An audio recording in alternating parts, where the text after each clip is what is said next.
Consciousness is a mirror through which the universe looks at itself. The past, present, and future exist equally. With Einstein's theory of relativity, you get this conclusion, so how do we get there? However anything is moving, the speed of light is always constant. You can do experiments where you imagine I set up a couple of mirrors, send distance away from me, I send light beam in one direction to one mirror and light beam in the other direction to the other mirror. They bounce back, they're going to come back to me. And if I'm just standing still, I can assume those beams of light have hit those mirrors at the same time. I see those light beams come back to me at the same time. Then I can imagine someone who's, watching me do that and is moving relative to me. They end up seeing, because the speed of light is constant, those beams of light are not going to anymore hit those mirrors at the same time. So you can then do other thought experiments now. Think about people setting up mirrors around the universe and shining light beams off them. Sabine Hossenfelder, she considers your lifeline sitting in space-time. You've got a sort of wiggly line that's the start of it is your birth and the end of it is your death. And then somewhere else in the universe there's a supernova, an exploding star. In this hypothetical scenario, you can have one observer who, by shining light around, they receive light from the supernova and your birth at exactly the same time. So from their perspective, the supernova happened at the same time as your birth.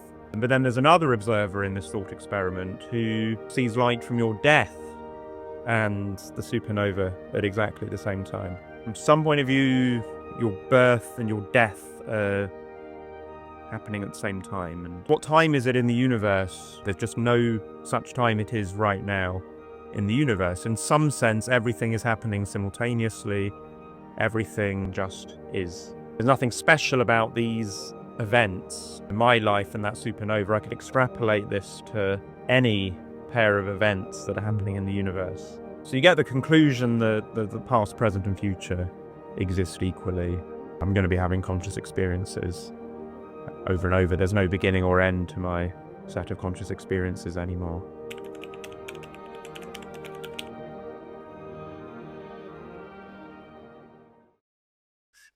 So, Dr. Barrett, first of all, thank you for having a conversation with me. It's a pleasure.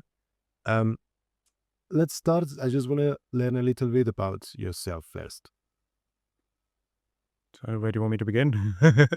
Well, I usually deliberately leave this open because some people want to talk about their career and other people want to talk about other things they value in life. So I leave it open to you. Yeah, well, yeah. It's always a pleasure to talk to people about my intellectual journey. I've always been motivated to think about some of the really big questions in science.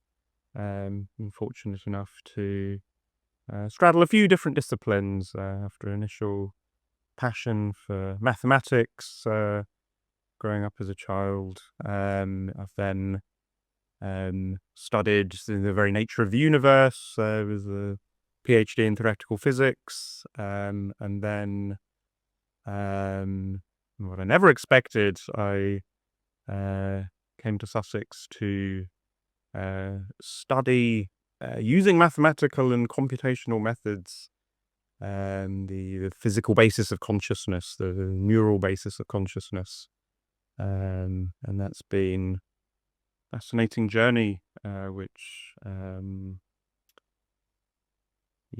changes the very way you think about yourself and the place in the universe. But yeah, beyond that, my journey, as a mathematician and more recently as a data scientist, you get to dip your toes into lots of different disciplines. And so, yeah, it's been an endlessly interesting journey to see where one can go. As a mathematician who's you're interested in seeing the applications of maths in lots of different arenas. And we don't make progress on consciousness very quickly. So I'm very privileged to be part of lots of interesting conversations on that. But sometimes my intellect gets a bit restless. Look at other problems as well as we don't make progress on consciousness quickly. And that's something that I've been very fortunate to be able to do, having a position where I teach data science, and we can apply that to other domains as well. Okay, so let's start with an easy question, I think. Mm-hmm. So what is consciousness? What is consciousness? Yeah. Well, I think once I had a poster maybe kicking around somewhere in my office with 3 different definitions, and there's no gold standard definition of it. That's the funny thing. We all know roughly what it is. But yeah, in the end, in this pioneering field, we're just like, okay, we've been arguing about consciousness for thousands of years. We have a lot of new technological tools and a sort of interdisciplinary milieu in which to study it. Let's go get on with it without having a precise scientific definition.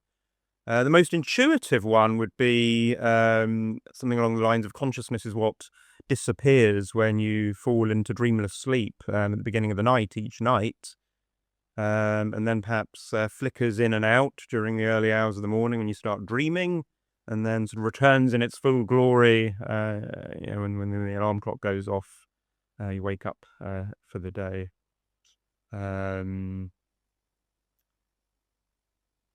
Yeah. I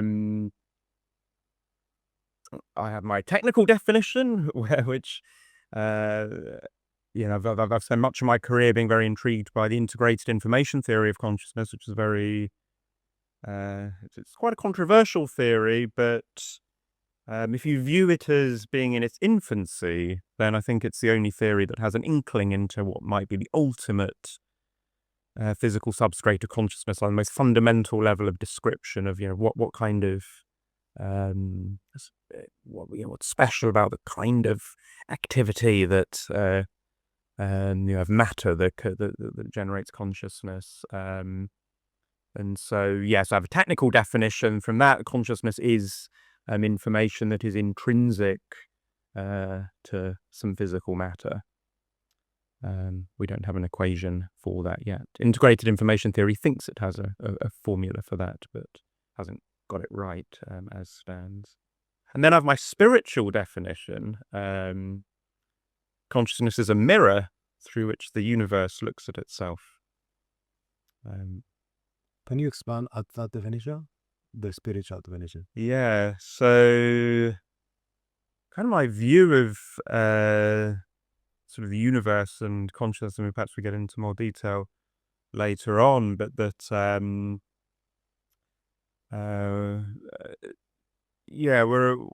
we're in some sense all part of one cosmic being that somehow stretches across the whole universe, and conscious experiences just happen in certain places around the universe, and all those experiences kind of just are.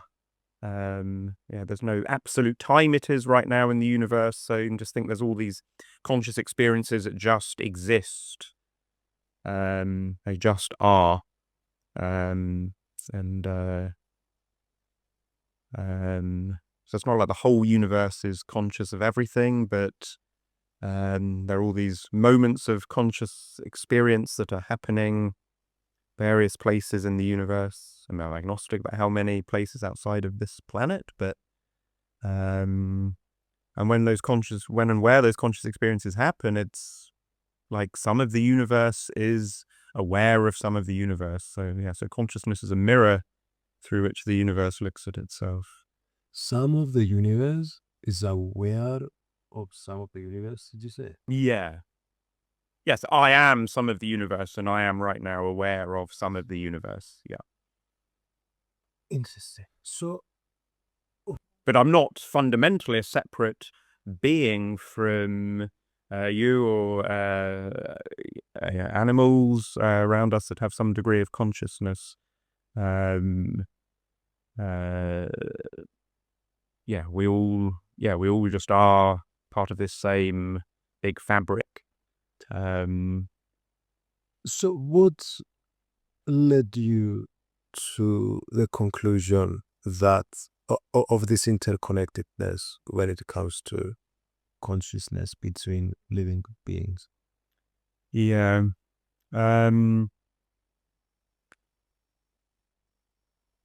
It's just basic thought experiments, really. I mean, you can start with the realization of Descartes. I think, therefore I am. So I exist. And then you look at basic science and you think, okay, I could think that everything's an illusion, but let's go with the basic assumption that science is broadly correct. We can make empirical observations and more or less trust them. So then, just a sort of rudimentary faith in science shows, okay, well, that consciousness is arising from my brain. I assume my brain does exist as well, perhaps working in tandem with some parts of my body potentially. And then I see there's other human beings in the world, and they have brains. I can put them in the scanner, and their brains behave more or less like mine. Like, I have seen an image of my brain in a fMRI scanner once. It looks kind of similar to other people's. And so then you conclude that if matter arranges itself in a certain way, then consciousness arises. But then you look at the atoms and the particles that are in my brain, and those kind of come and go during your lifetime. Those get recycled a bit, and so there's no atoms with my name on them. And so, where does this leave you then? I mean, you can just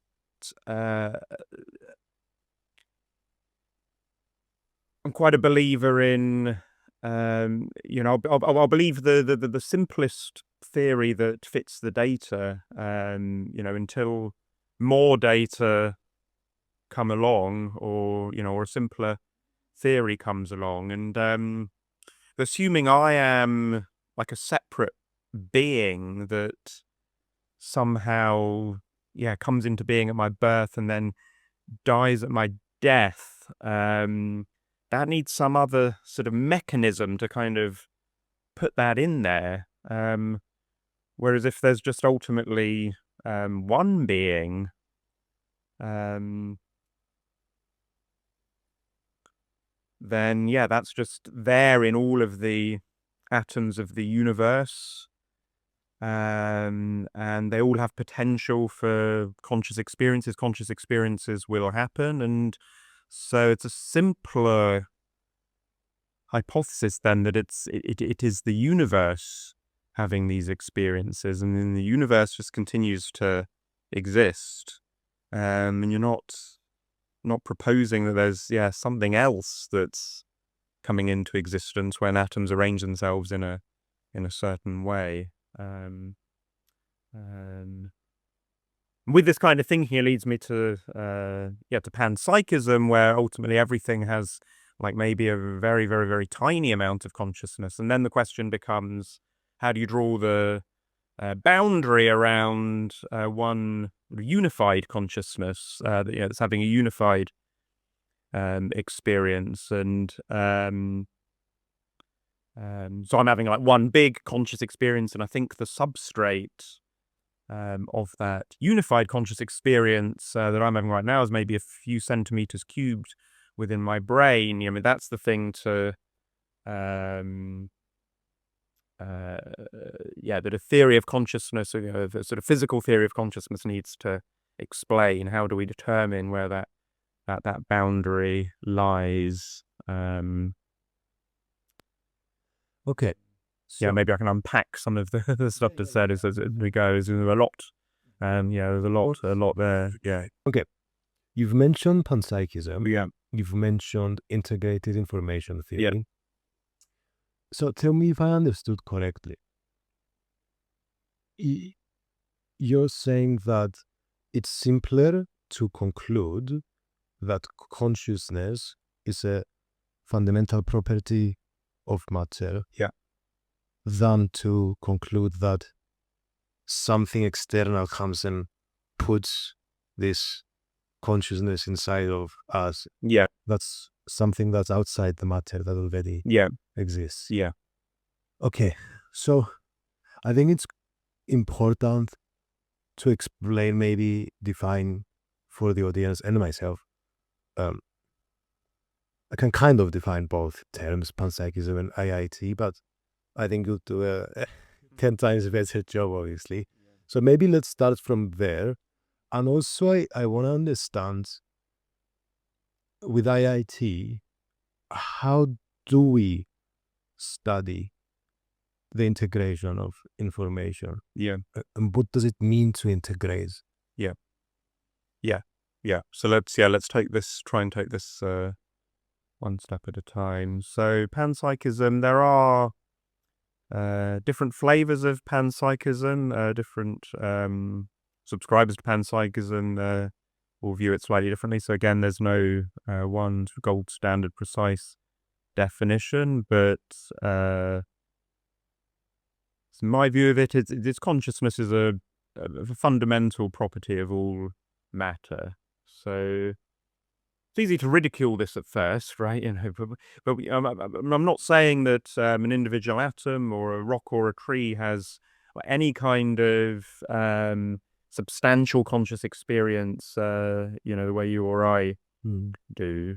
Very, very elemental, minimal form of consciousness. Now, remember, the thing we have to explain is human consciousness. We know that exists. So there's kind of two possibilities here. There's either you've got a load of unconscious matter and then it arranges itself into a very complex configuration and then bing, magic, consciousness comes from nothing. Or there's some, at least some analog of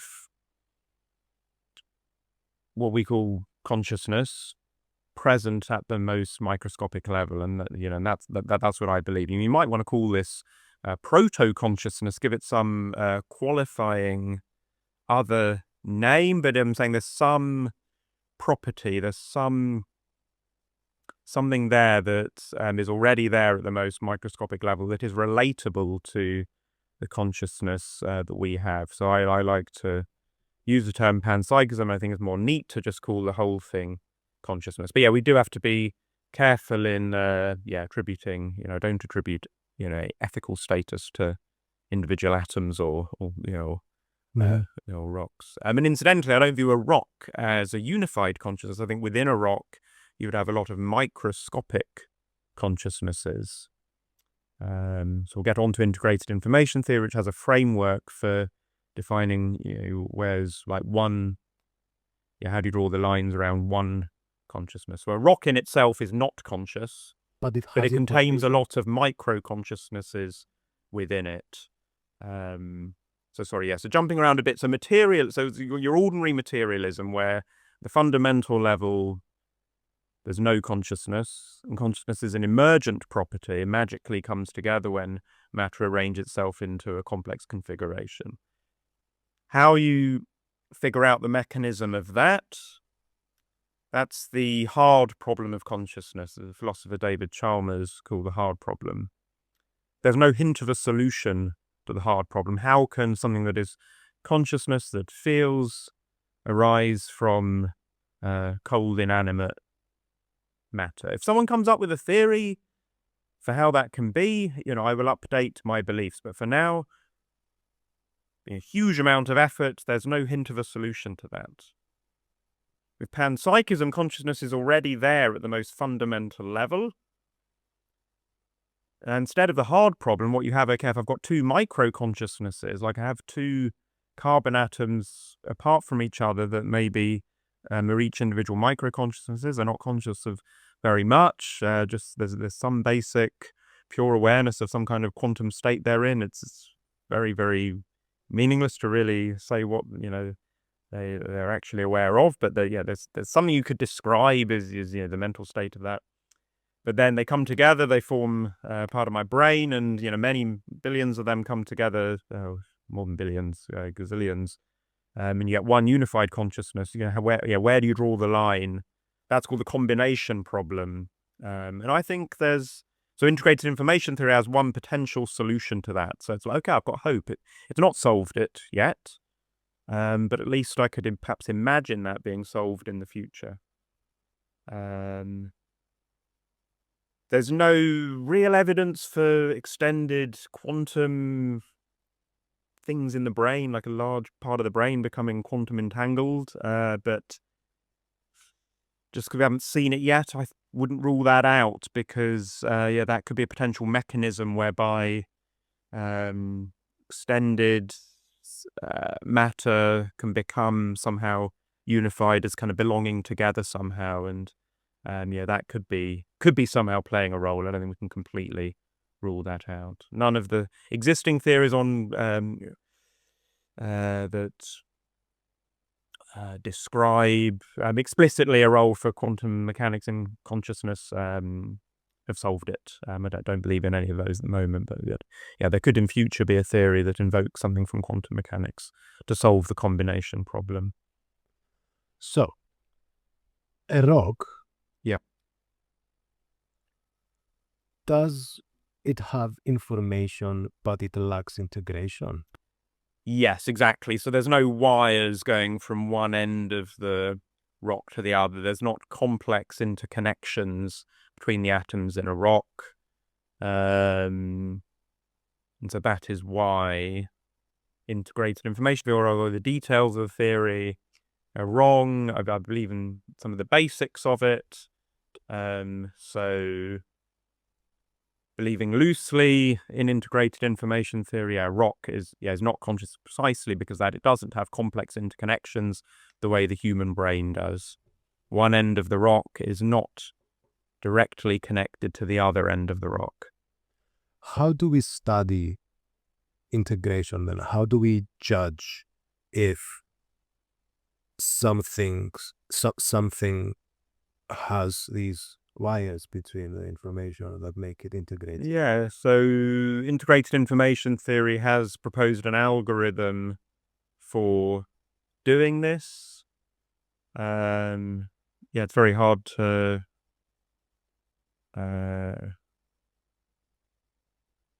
it's a difficult theory to explain. What you do is you look at, imagining applying it to the brain, you look at the current activity in the brain and you look at how well you can predict what's happened a little bit in the past and a little bit in the future.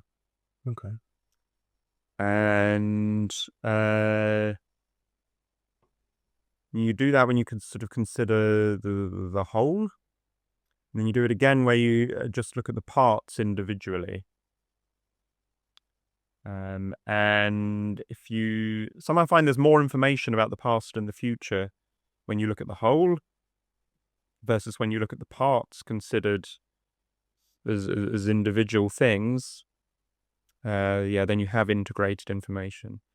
So if you got two halves of the brain and they were severed, then the whole would not be more than the parts. You haven't cut any wires, so there'd be zero integrated information.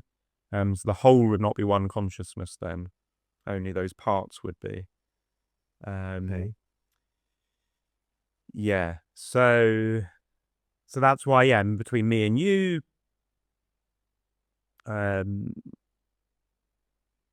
we would do the calculation for your brain and my brain together. It would not be greater than just doing my brain individually and your brain individually.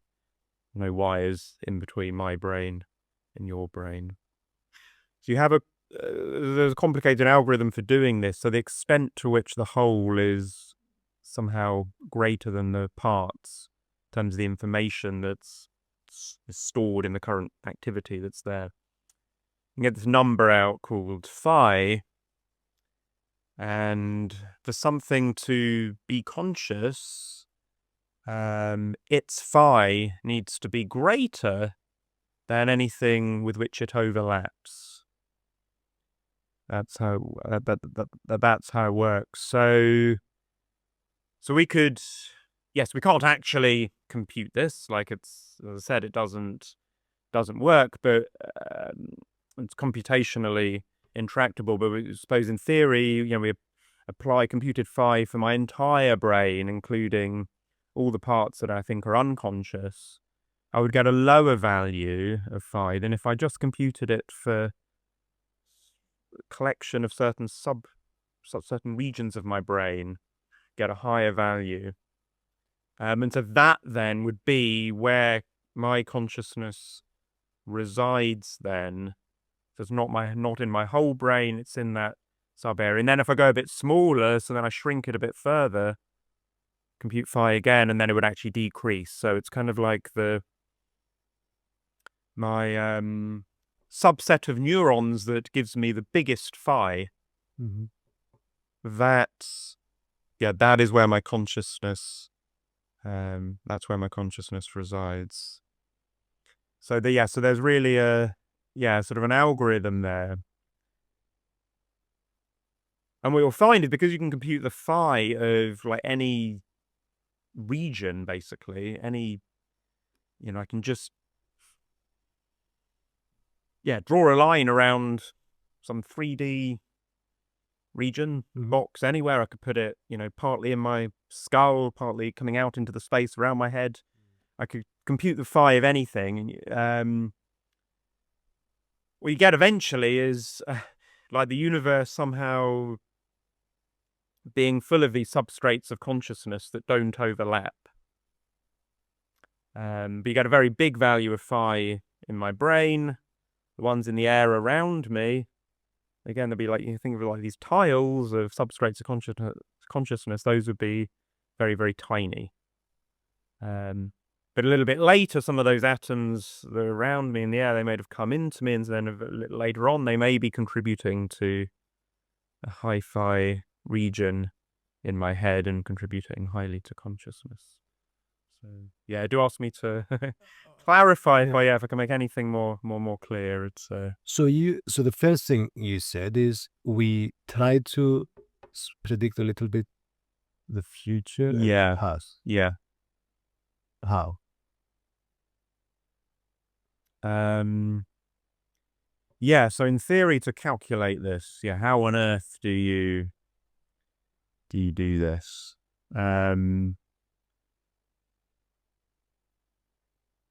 So to actually compute this in practice, you would need to know exactly how everything is connected and follow all of these rules. So, like I know this neuron is in a state where it's about to fire a burst of electricity. Because of that, I know, and it's connected to this neighboring one, I know there's certain chance now that this neighboring one is going to fire in the next little frame that I'm considering a few milliseconds later.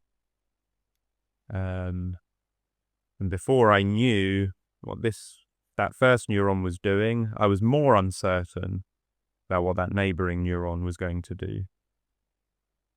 So I've gained some information about what that other neuron is going to do now. And so that's what I mean by information. That's what I'm saying. We can't compute this because we don't have a full circuit diagram for the entire brain. And there are technical reasons why the algorithm actually fails anyway. There are mathematical details that mean that this algorithm doesn't give a precise answer, except for very idealized mathematical models that do not fit the brain activity very accurately at all. It can only be applied to these hypothetical very small systems where the components are not neurons but like logic gates. So they're things which can be either on or off at each moment in time, and they update whether they're on or off following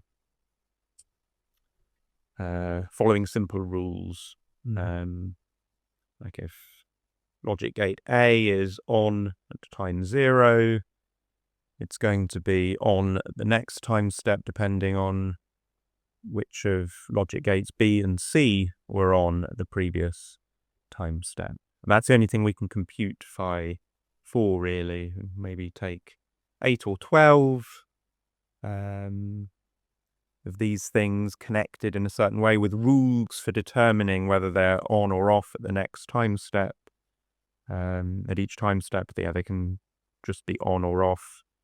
Then we can look at different wiring diagrams for these things and calculate phi for these hypothetical things. But yeah, they don't. Yeah, these are very small, idealized models. You can't compute it for models that describe how neurons behave, how the electricity is flowing around neurons in the brain. That doesn't work.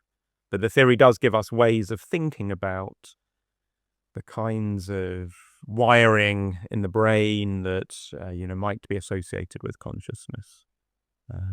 You're looking for something which is quite heavily interconnected, lots of long range, lots of connections between lots of neurons, but also quite a bit of inhomogeneity in the structure, so it's not just everything connected to everything.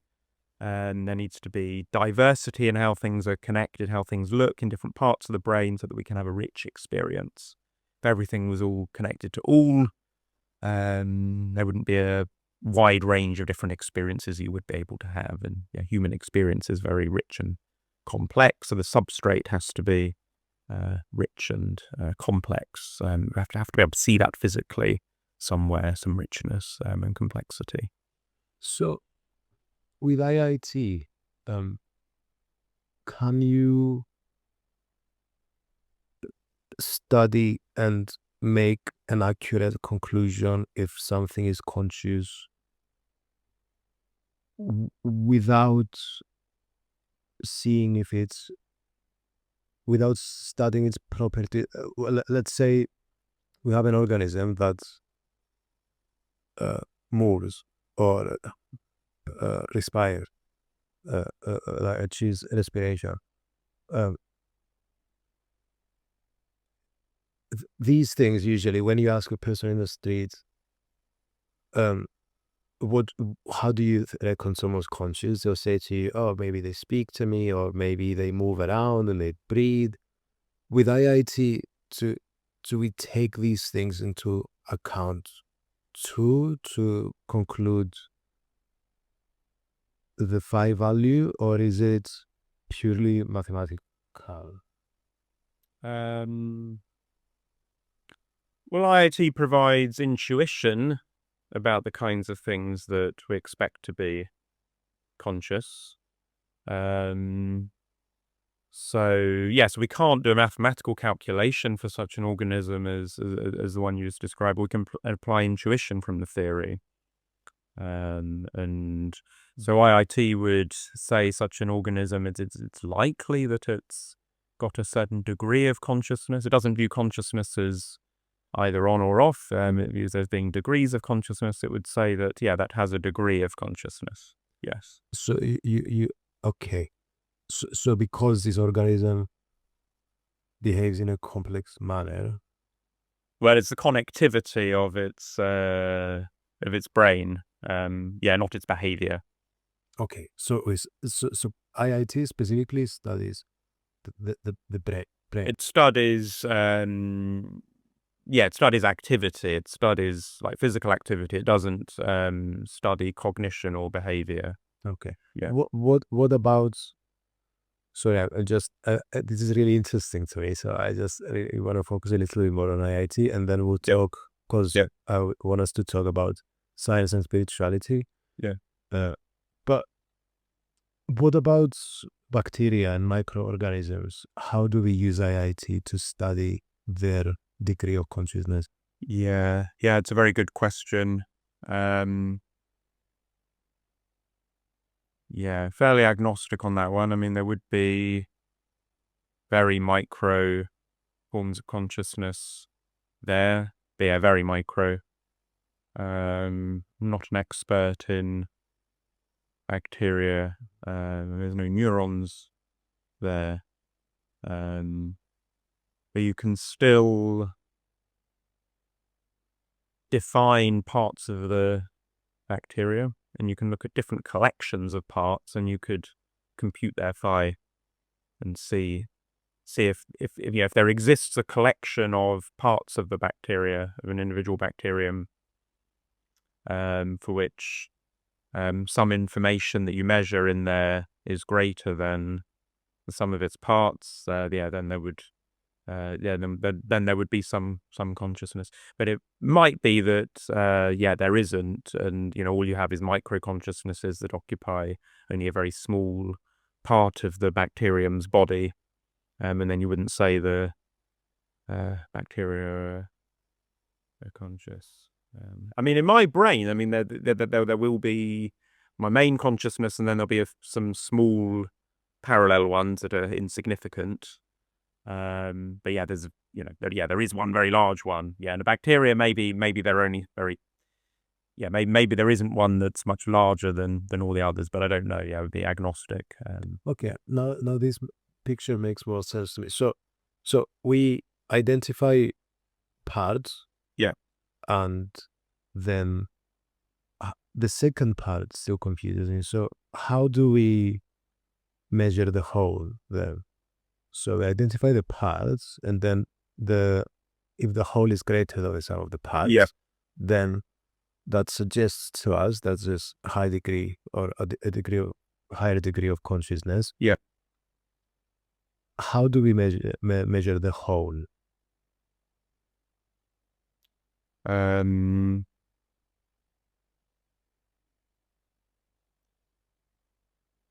we compute the information content of the whole. So we define some way of defining what is the activity of the whole. And this is one of the there's many problems with the theory when you dig deep. How do I define the activity of the whole? I'm looking at the brain. Do I divide it up into individual neurons and then define the activity of the whole to be, which neurons have fired a pulse of electricity within the last 20 milliseconds?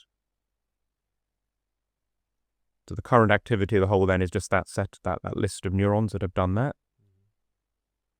Or do I say, is it the list of neurons that have done that in the last 50 milliseconds or the last 10 milliseconds?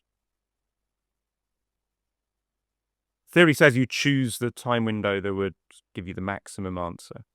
Okay. But yeah, you can see there's a lot of calculation. You need 100 billion neurons in the brain. Got to compute it for all these possible choices. Do I... Or are the components groups of neurons? Like 3 neurons, 10 neurons, 100 neurons? Do I just look at whole brain regions? Like, is it the total? Yeah.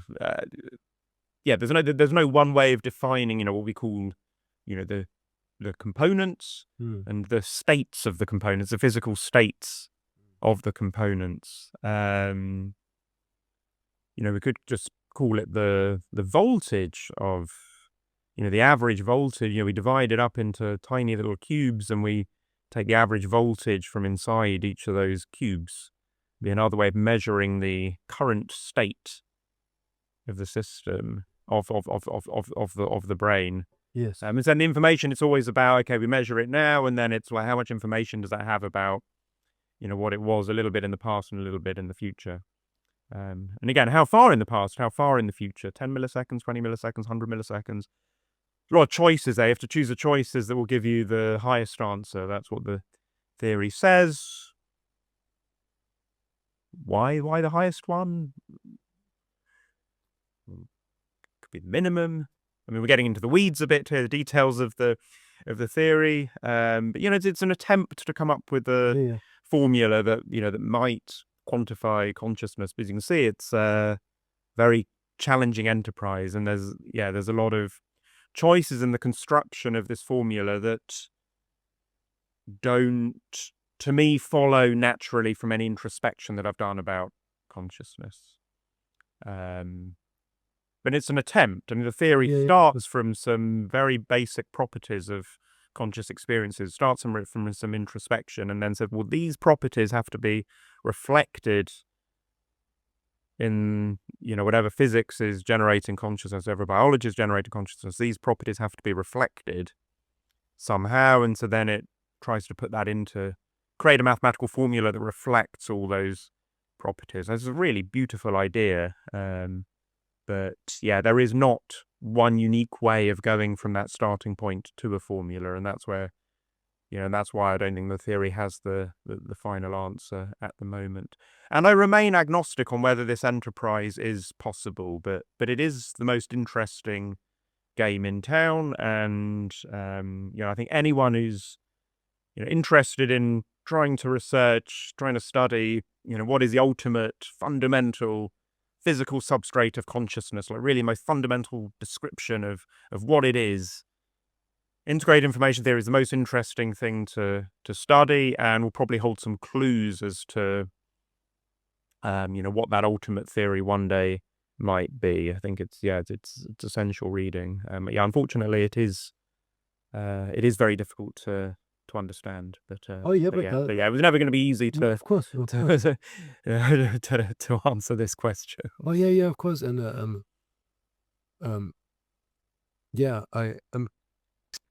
okay. So what I understand is there's not specific things that we say these are always going to be the paths, and this is always going to be the whole, but it's the principle that we follow. So it's another thing you have to do is, so you say what my whole is. Okay, so I want to compute integrate information in my brain, and then what are the parts? I have to go through every possible way of splitting my brain in two. There's gazillions of ways of splitting my brain in two. Just think of all the different places I could do a little cross-section through my brain. Yeah. I have to do the calculation for every single possible way of cutting my brain in two.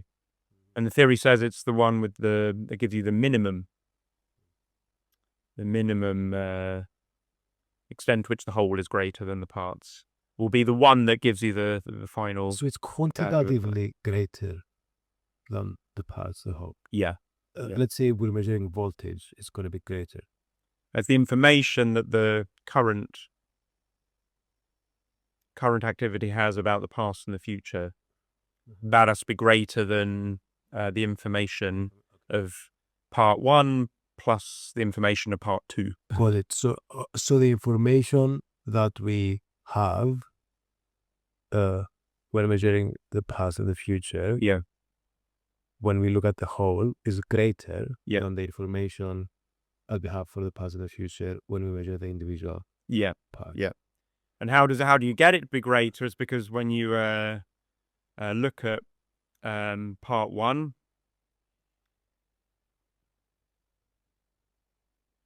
there's a load of connections coming into part one from part two. Okay. And so then when I'm looking now at part one, I don't know what was just going on in part two. Yes. And so I'm less informed about what's going to happen in part one next, now that I'm considering part one on its own. So that's why there's less information now. Whereas when I was considering the whole, I had all that information. When I'm looking at what is this neuron going to do next, when I'm looking at the whole, I've got access to the information about all the things it's connected to. No, this makes sense. When I'm looking at the parts individually, I've now only got access to the stuff within part one. And so I'm not as well informed now. I'm really happy. Yeah. Because I clicked. No, this makes sense. So therefore the information is integrated. Yeah. Because these paths are talking to each other, giving each other information. Yeah. I'm so happy. That makes sense. So sometimes I do the same at school. If I don't understand something in a lecture and I'm home, I just spend a lot of time on that time, but that usually helps you understand the whole topic much better. So I'm happy I did that. Good questions. Let's open up a new chapter that relates. I'm going to start with big picture questions, and then we'll go from there. So, what is science? What is science? It's the study of patterns that we can observe and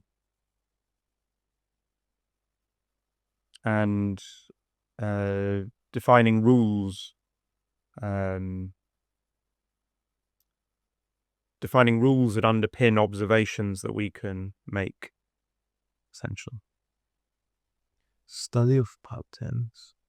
To me, that's fundamentally what all science is. Can you repeat this one more time? Is a study of patterns that defines rules, you said? So it's the process of coming up with rules or descriptions of patterns in any phenomena that we can observe. And what is so what's spirituality? What is spirituality? Yeah, it's a very good question. Go back and forth over using that word or metaphysics or spirituality is anything which pertains to the nature of our conscious existence. I think anything that pertains the nature of our existence. Nature of our existence and other things which are conscious. Can you expand a little bit on this part? So it's understanding the nature of everything that is sentient. It's thinking about the nature of anything which is sentient, the nature of ourselves, and the nature of the relation between us and anything else which is sentient anywhere in this universe and beyond. Okay, so if the beyond were to exist, I'm not saying it does. So and how all those things will evolve as well. Okay. How they come in and out of existence. Okay. So I think it might be helpful to think a little bit about the history of people studying science and studying metaphysics and spirituality, because, correct me if I'm wrong, but I think there was a point where these things were tightly connected in terms of the way they were being studied, like, and then there was a separation almost in the way they were studied, especially around. So if you could talk to us through a little bit of the history. I can think of Newton, for instance, studying, coming up with laws of physics, and also studying alchemy. But nowadays this wouldn't be very, I guess, accepted in the scientific circle. That like, why are you studying this thing that's not quantitative? It's just kind of qualitative. So I think that might give us a little bit of a better background. Well, to be honest, I'm not an expert on the history of this.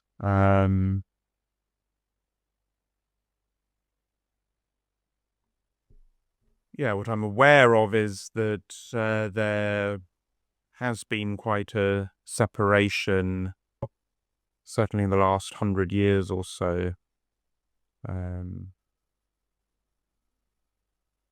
Seems to me like there's been a sort of perception that science has been a sort of destroyer of spirituality. It's sort of been increasingly relegating our place in the universe. So with each scientific discovery, it's like we become less important. So we've gone, before Newton, before Copernicus and Galileo, I think more people, maybe believed, at least in the West, say, this sort of Christian story of, God making mankind, and we're really in the center of the universe, and he's created all the heavens and everything, and then some point it creates man as like the pinnacle of creation, and then it's one by one the various assumptions there get killed off by science, like the sun is the center, not the earth, and then the sun is not the center, the sun's just a mediocre star, and in a mediocre galaxy, the cosmos is full of galaxies, we're absolutely minute. And then mankind's not special, mankind's not been made separately by God from all the animals. We've just evolved through this blind process of evolution. We've evolved from amoeba or some other single-celled organism. There's nothing special about us at all. This process of evolution will continue. At some point we'll go extinct as a species, and and we're just nothing.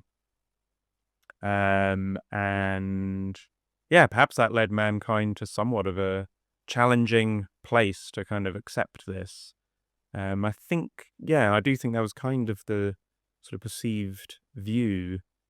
But interestingly, I think when you look at a lot of 20th century physicists, the sort of giants of 20th century physics, a lot of them actually held a sort of similar kind of panpsychist view to what I was, alluding to at the start of this podcast. Mm-hmm.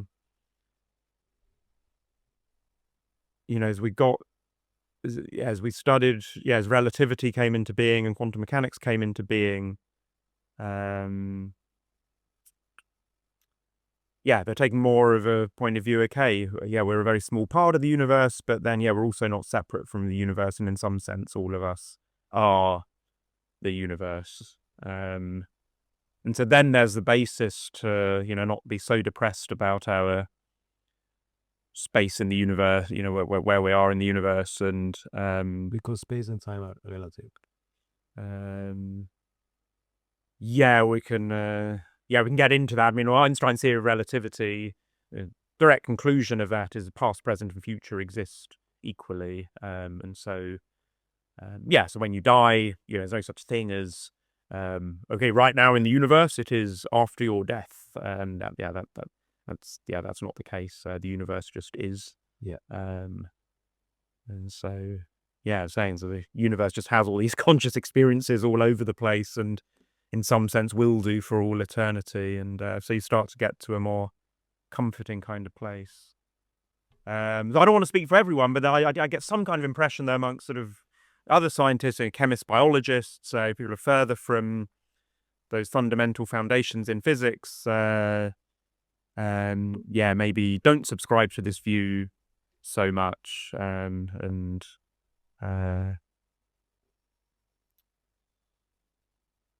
so still see science as having absolutely nothing to say on these metaphysical questions. I think that, in terms of scientists who really put their mind to this stuff, I think, I think the kind of views I'm talking about are, becoming more and more commonplace. And these were really serious things. Einstein, Schrödinger, Bohm, they're all on this kind of page. We should all be taking that seriously. These are extremely rigorous thinkers. Okay, so can we talk a little bit about Eternalism. Yeah. Yeah, so this is just fascinating because, here again, I mean, the general view of Einstein's theory of relativity would be, this is, fun stuff to, maybe go study while you're a student, but, it's nothing to do with, like, everyday life. But actually its conclusions strike at the core of our very existence, of our place in the universe. And that's just fascinating. So, yeah, with Einstein's theory of relativity, so you get this conclusion that past, present, and future exist equally. So how do we get there? So relativity theory views space and treats space and time as somewhat on an equal footing. Like time is like, you consider it as like a sort of fourth dimension of our universe. There's this fact that however anything is moving, the speed of light is always constant. So if I'm sitting still and I watch a light beam travel away from me, it travels away from me at the speed of light. If there's like a very fast rocket flying past me as I emit that light beam will also travel away from the rocket at the speed of light. Which is really weird because, the rocket and the light beam are both traveling away from me. You think, oh, well, maybe the rocket should be, beam of light is not in the old view, beam of light would not be traveling away from the rocket at quite so fast because the rocket's kind of, not quite keeping up with it, but is, it's moving in the same direction as the light beam. That's not the case. This is very well empirically verified. And so once you change that, like you change, time is universal, there's one absolute time that it is right now in the universe, and instead like, there's one speed of light, then you get all kinds of interesting conclusions that can happen. So it's a little bit technical to go through without some slides, but you can do experiments where you imagine like I set up a couple of mirrors certain distance away from me. I send light beam in one direction to one mirror and light beam in the other direction to the other mirror. They bounce back, they're going to come back to me at some point. If I'm just standing still, I can assume those beams of light have hit those mirrors at the same time. I see those light beams come back to me at the same time. So from my perspective, those two light beams hit those two mirrors at the same time. I can say those two things happened at the same time. Then I can imagine someone who's, watching me do that and is moving relative to me. And I need to do some drawing to really make people understand this properly. But You're explaining it well. But what happens when you have someone moving past me as I'm doing that? They end up seeing, because the speed of light is constant, they'll speed of light from their perspective will, still, that light will still be traveling at the speed of light away from them. From that moving person's perspective, those beams of light are not going to anymore hit those mirrors at the same time. It'll hit one mirror before the other. So you can then do other thought experiments now with this. You can think about people setting up mirrors in complicated ways around the universe and shining light beams off them. And I took this example from Sabine Hossenfelder's book Existential Physics, which is a great book for anyone who's interested in science and spirituality. Addresses quite a few sort of metaphysical questions and what evidence there is about whether they can be answered in any kind of way. So she does this thought experiment where doing some stuff with mirrors and things, and she considers your lifeline, sitting in space-time. You've got like a sort of wiggly line that's the start of it is your birth and the end of it is your death. And then somewhere else in the universe there's a supernova, there's an exploding star, a dying star. And in this hypothetical scenario, you can have one observer who, by shining light around, or receiving light, they receive light from the supernova and your birth. at exactly the same time. So from their perspective, the supernova happened at the same time as your birth. But then there's another observer in this thought experiment who sees light from your death and the supernova at exactly the same time. And so then this is like, whoa, okay, so from some point of view, your birth and your death are happening at the same time. And now there's no observer one single observer who will see your birth and your death at the same time. But in terms of, what time it is right now, when does that supernova go off? It could, you can say that's happening at the same time as your birth, or it could be happening at the same time as your death. So then you think about this, what time is it in the universe after you're dead? Like, there's just no such time it is right now in the universe. In some sense, everything is happening simultaneously. Everything just is. There's nothing special about these events. My life and that supernova, I could extrapolate this to any pair of events that are happening in the universe. If I can't do it for a single observer to get them happening at the same time, I can make a chain of observers to link everything up to, in theory, happening at the same time. So you get the conclusion that the past, present, and future exist equally. And then you're like, wow, okay, so I'm having this conscious experience now. I'm going to be having conscious experiences over and over. There's no beginning or end to my set of conscious experiences anymore. And that's pretty comforting. I've spoken to people who get unsettled by this, like, there's a lot of suffering in the universe, so this is quite scary. But for me, I find it comforting somehow. I just find it fascinating. It's the second time this episode, that's why my mind is blown. The first one was when I understood what integrated means. Yeah. This is the second. I should definitely read that book. Okay, so it's the two main things. So you're using neuroscience and physics. Yeah. To tell to people, look,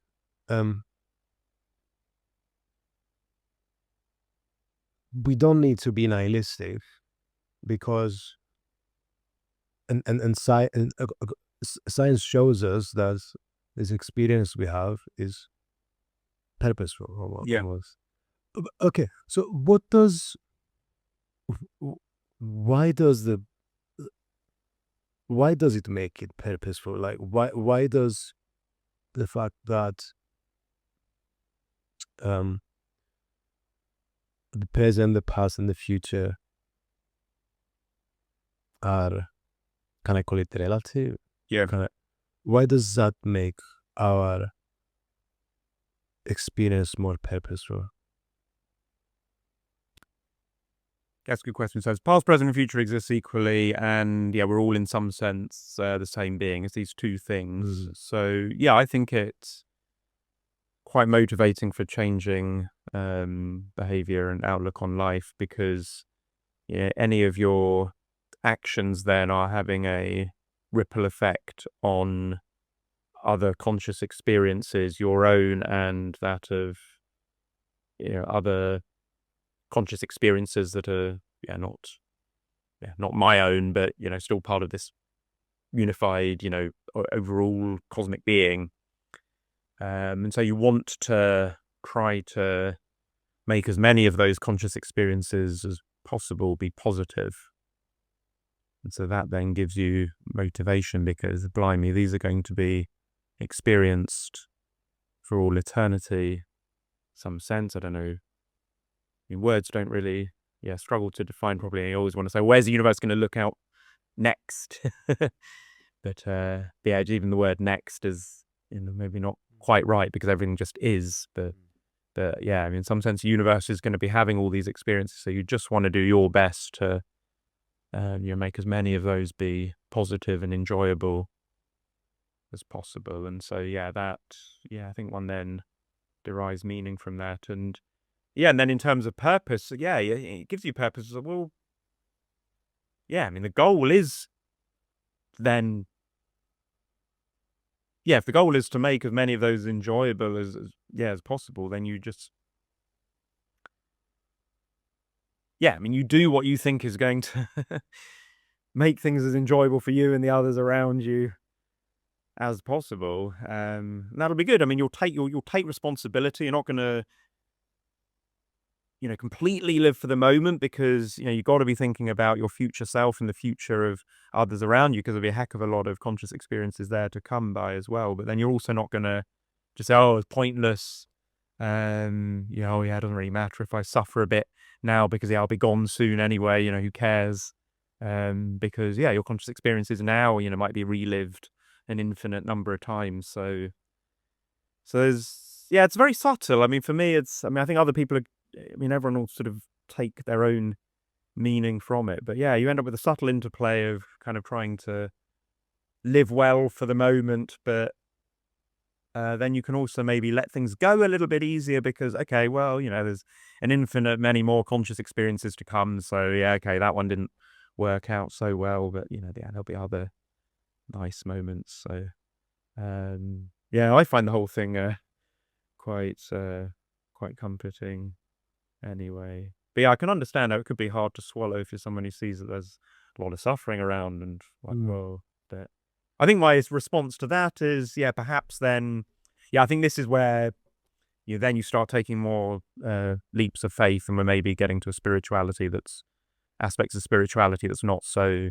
much part of science, like, have some kind of belief that, those joyful experiences will not be as joyful if there weren't the experiences that involved suffering. Like, you kind of need both, because without that contrast, maybe overall that's somehow better because, a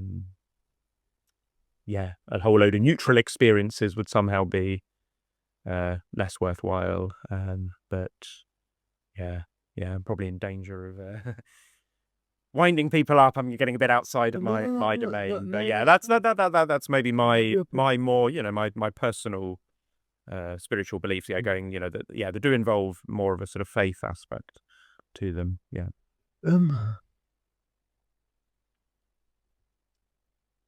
Interesting. So your conclusion is that science and spirituality are not necessarily opposed.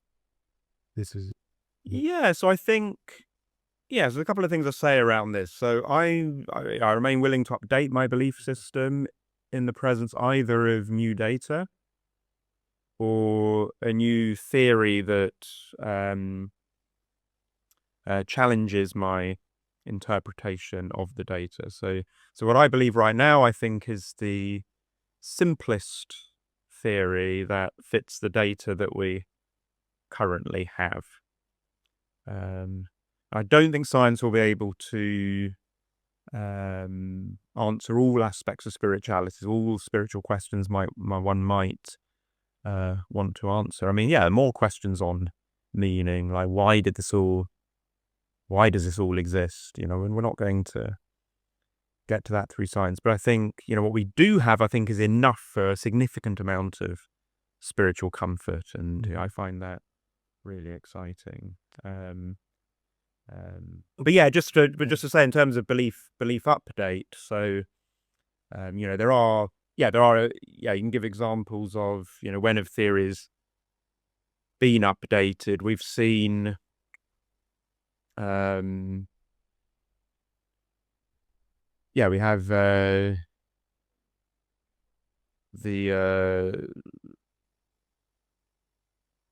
Newtonian physics got updated by Einstein's theory of relativity. No, sorry, I'm trying to come up with an example of the two ways. Simpler theory versus new data. So we had the Ptolemaic system of astronomy, which did fit the data for how the planets, how the heavenly objects move. But then and you could believe in that until a simpler theory came along.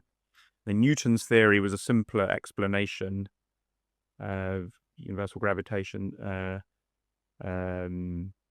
Copernicus and Galileo with the planets orbiting around the sun rather than everything orbiting around the Earth. So Ptolemy's theory was much more complicated to have the Earth at the center. Putting the sun at the center made things more simple. So that was so that was kind of a simpler theory updating our perceived place in the universe. So I'm getting in the end from Ptolemy to Copernicus and Galileo, changing our place in the universe in response to a simpler theory. But then new data came along that showed Newton's theory was incorrect with regards to gravitation. There were some anomalies, like the way Mercury was orbiting around the sun was a puzzle, and so then a new theory is needed. Einstein's theory is more complicated than Newton's theory, but was needed because there's some new data that needed explaining.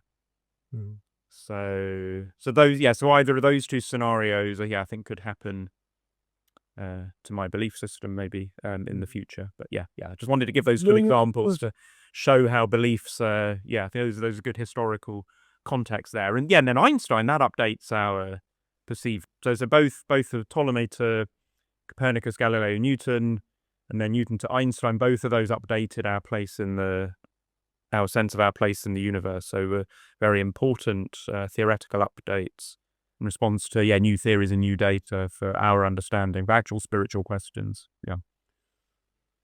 I love this conversation. Okay, so you mentioned when I asked you about why would this mean when we were talking about the present, the future, and the past. Why does this make things more meaningful? And you mentioned, well, I'm motivated to bring more enjoyable experiences for myself and others. Because potentially they might be lived infinitely. So can you expand on that? What do you mean they're lived infinitely? Like it by I'm a bit confused. I mean, I don't know. So, I mean, all these conscious experiences are. Like they're in the universe. Yes. And so once they're in the universe, then our vocabulary becomes inadequate. You almost want to say, well, which of these conscious experiences is the universe paying attention to the most and how often? And that's where I get very agnostic. I'd like to believe the universe is paying attention more often to the more joyful experiences, but it's scary thinking about the amount of suffering, and if the universe is somehow experiencing those suffering experiences very often, then sounds quite terrible. But you just get motivated to experience, to create good experiences as much as possible. You mentioned the example where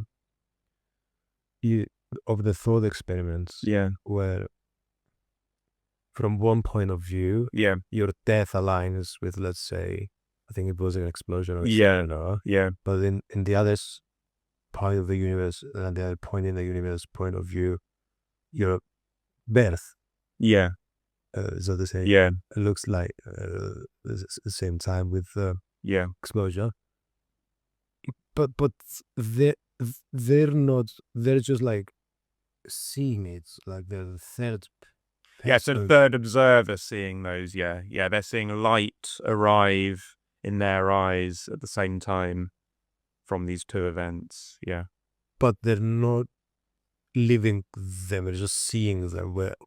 So we could, from a third observer, view a thing that happened infinitely, like we just from changing points of view.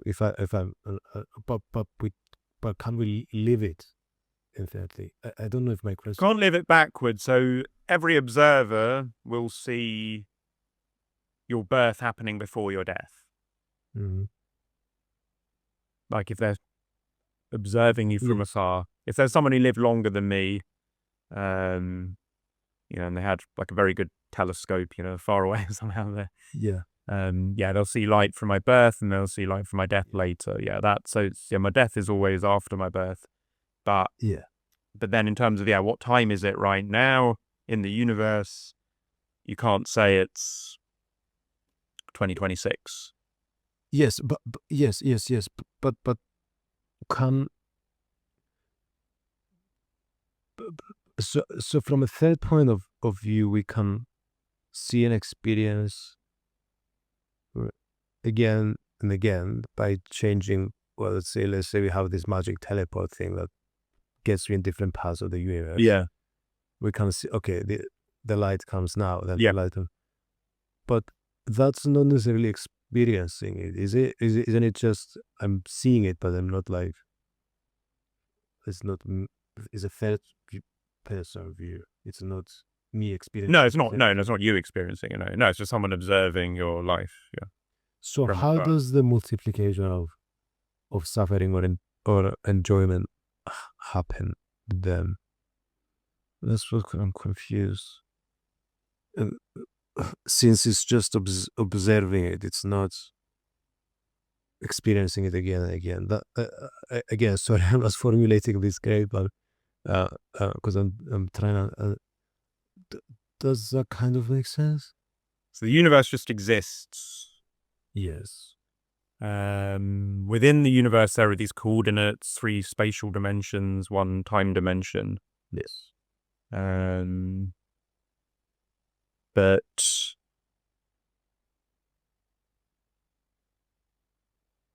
there's no objective time that it is right now. Yes. In the universe. Yes.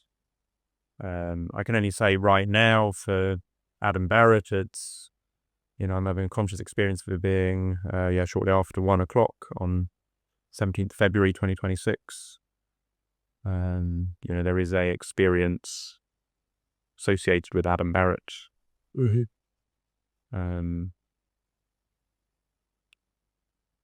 But you're not sharing that experience with me. You're not sharing that precise moment in time with me. Another way of thinking about it is, so every time you move, time flows at a slightly different rate for you. So this is too minuscule to notice normally. But we've done things like you get a very, very precise atomic clock that can tell the time, extreme accuracy, will never lose even the tiniest fraction of a second. You leave one here in this room. You fly another one around the world a few times in a supersonic jet, and then you bring them back together, and those clocks will no longer show the same time. There'll be a slight discrepancy, the time shown on those 2 clocks. And that would be for any clock, no matter what you use to actually count time. So that would include, the experience of time for a conscious human being. It would include the sort of rate of aging of your body or your metabolic processes. So we're not sharing the same moment in time. And our emotions, you've been running different moments from me. We're just not operating on precisely the same time. We can have, we can tie things together between us by having a clock, like Big Ben goes off, this, and, you can talk about something you've experienced, some food that you have enjoyed, when your clock said, 16th of February 2026, and I can talk about, enjoying a meal, and my clock was saying 16th of February 2026 as well. But there's no way in which we can say that, you know, our experiences are sort of happening simultaneously. That doesn't exist. Yeah. In an objective sense, there's no such thing as objective simultaneity. So I'm saying, because again, back to that supernova example, when did the supernova occur in my lifetime? You can't say when in my lifetime did that supernova explode. That was extreme, because one person saw it at the same time as your birth, one person saw it at the same time as your death. That's an extreme example. You know, it'd be hard to concoct, but in theory, you can concoct that if you had two people in rockets moving in different places deep in the cosmos, able to live a very long time, and these light beams that take many, many light years to travel, you know, be around for long enough to see that. But yeah, is this getting somewhat clear? A little bit. I think the next question might help me out here. So what happens when we die?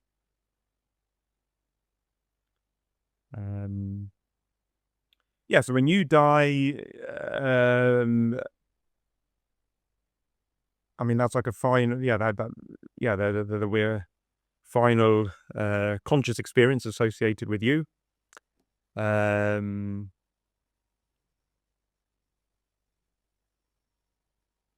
then there's just consciousness just existing in the universe all over the place.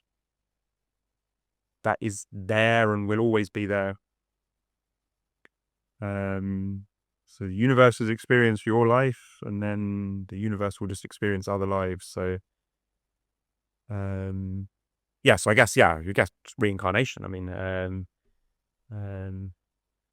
but yeah, statistically, it's very likely that there's other life elsewhere in the universe. There's so many gazillions of stars, and most of them have planets going around them. Very, very unlikely to be back on this planet again anytime soon. I mean, again, soon is kind of the wrong word, really, but I mean, it's the only way we can really conceive of it is, you know, universe experiencing one life and then the universe experiencing another life.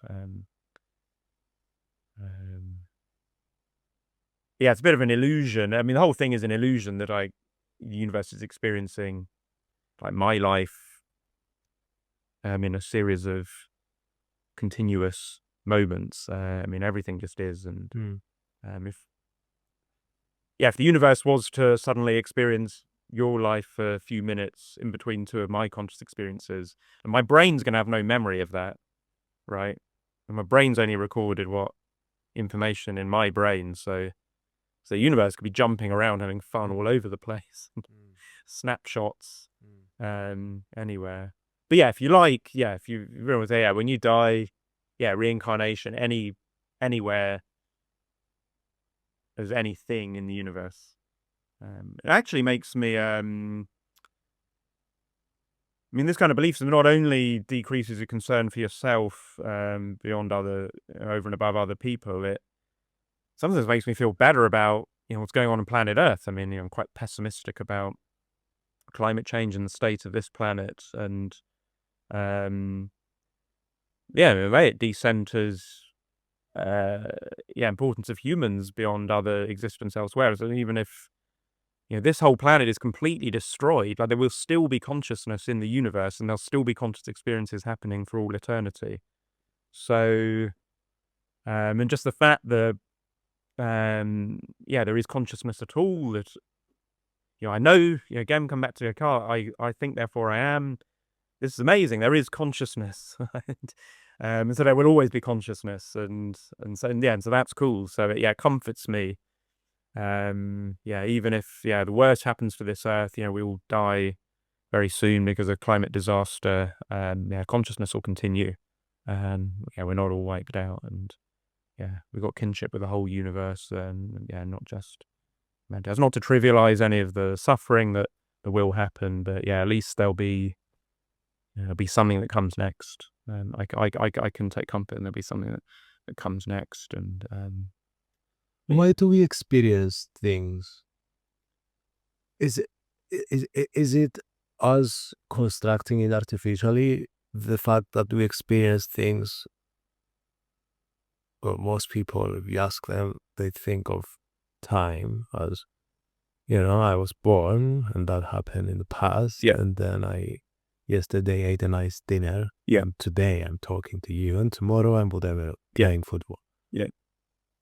Is this something that we artificially put in our minds in terms of how we perceive time and the world around us? Is it the fact that we think of confused? I mean, the only thing we can be fully certain of is always just the present moment. I mean, it could be an illusion that all those past in my life, that the universe actually ever experienced those. That could be an illusion. And it's also could be that the universe won't ever, again, the words are tricky to, sort of a very sloppy use of the language, but it could be the universe doesn't bother to experience the rest of my life after today as well, or even after this very moment. It could jump into someone else's body second this conversation is over. But, well, I leave Adam Barrett will exist, but yeah, whether the universe wants to keep going in this body all the way until my death, don't know. Agnostic. What do you mean when you say the universe? What's the universe like? Is it? Yeah, it's very. I mean, I'm sure. Yeah, a lot of philosophers would probably castigate me for my loose use of language. I'm not formally trained in philosophy, so That's okay.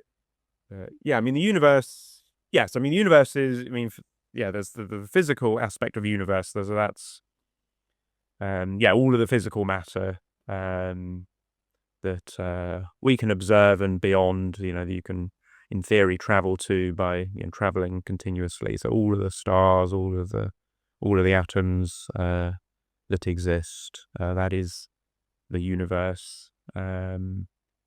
Everything, yeah, in theory, you could reach, on a light beam from here eventually, given enough time. That is the universe.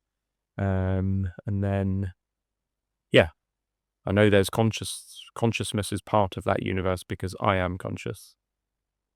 And then I've extrapolated from there to assume that there's a lot of other consciousness elsewhere in the universe. Yeah, entirely plausible that my consciousness is the only consciousness in the universe, and you can't rule that out. But again, like I said, I go with the theory that's simplest given the data, and I think the simplest theory given the data is not solipsism, actually, because, as I say, yeah, science is looking for patterns in data, and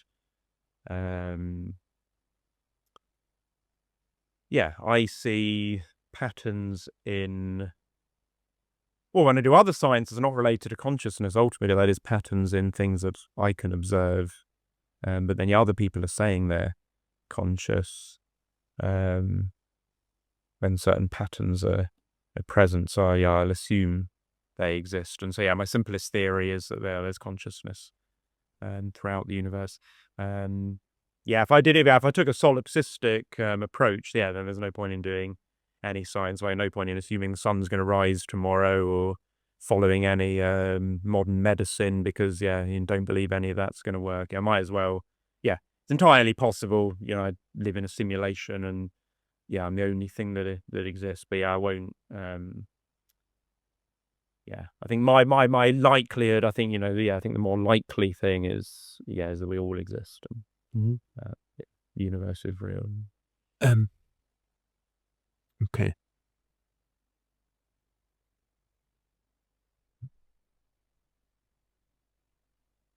So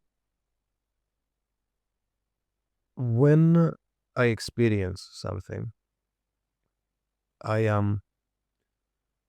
Do we do in your head? Do you separate my memory of the past and I don't know how to formulate this properly.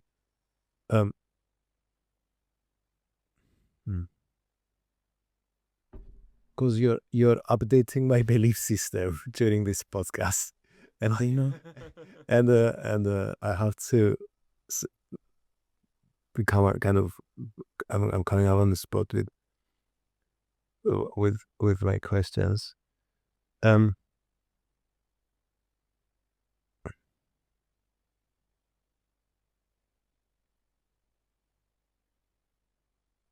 So you mentioned reincarnation. Yeah. So my consciousness, is it separate from my knowledge about this self that I am experiencing now? So, my identity as Kyriakos, as in this body with these friends. So do you think that my experience continues, but just doesn't continue as my memory about this particular identity and my past and my future and other? Yeah, I mean, it's when you look at, who is doing the experiencing. I mean, if you sit down and meditate and just watch the thoughts coming and going, and you think, like, who is doing this experiencing, then you start to see the illusory nature of the self. I mean, these thoughts are just events that are happening in the universe. So Kyriakos is just like a label that's being given to some of these conscious experiences that are happening in the universe. But people talk of, what is the thing that is experiencing these? And people talk of pure awareness. I mean, words struggle to identify this, but it's not like there's you as an individual self are driving these thoughts. You don't have control over the thoughts that come when you sit down to meditate. The thing that is experiencing those thoughts is like a sort of passive observer. It's just there. And that's also comforting because you can, you give yourself a less hard time for, I mean, free will is another, another big topic. But I certainly don't believe in much free will. It's down to observe your thoughts. There's a paradox with meditating, because the act of sitting down and observing your thoughts, I mean, who has chosen to do that? It's just the universe has chosen to do that. Pure awareness has. But then by doing that, it does change your behavior and the way you relate to the world if you do it enough times. But I view all of this as just the universe, as this pure awareness is, it all just is. And it does, when you do that a lot, it does make it easier to believe this pure awareness going somewhere else and just experiencing something else for a while.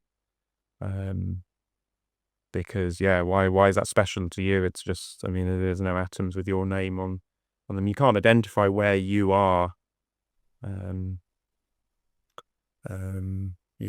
How is this separate from like illusionism?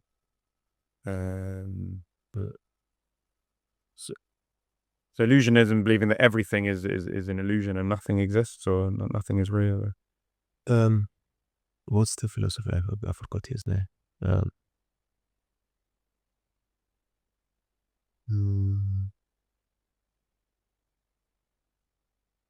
Such to start with D. I forgot his name. Like the philosophical framework with illusionism about consciousness being an illusion. Yeah, I don't have much patience for Daniel Dennett. Daniel Dennett, yeah. Jesus, I don't know.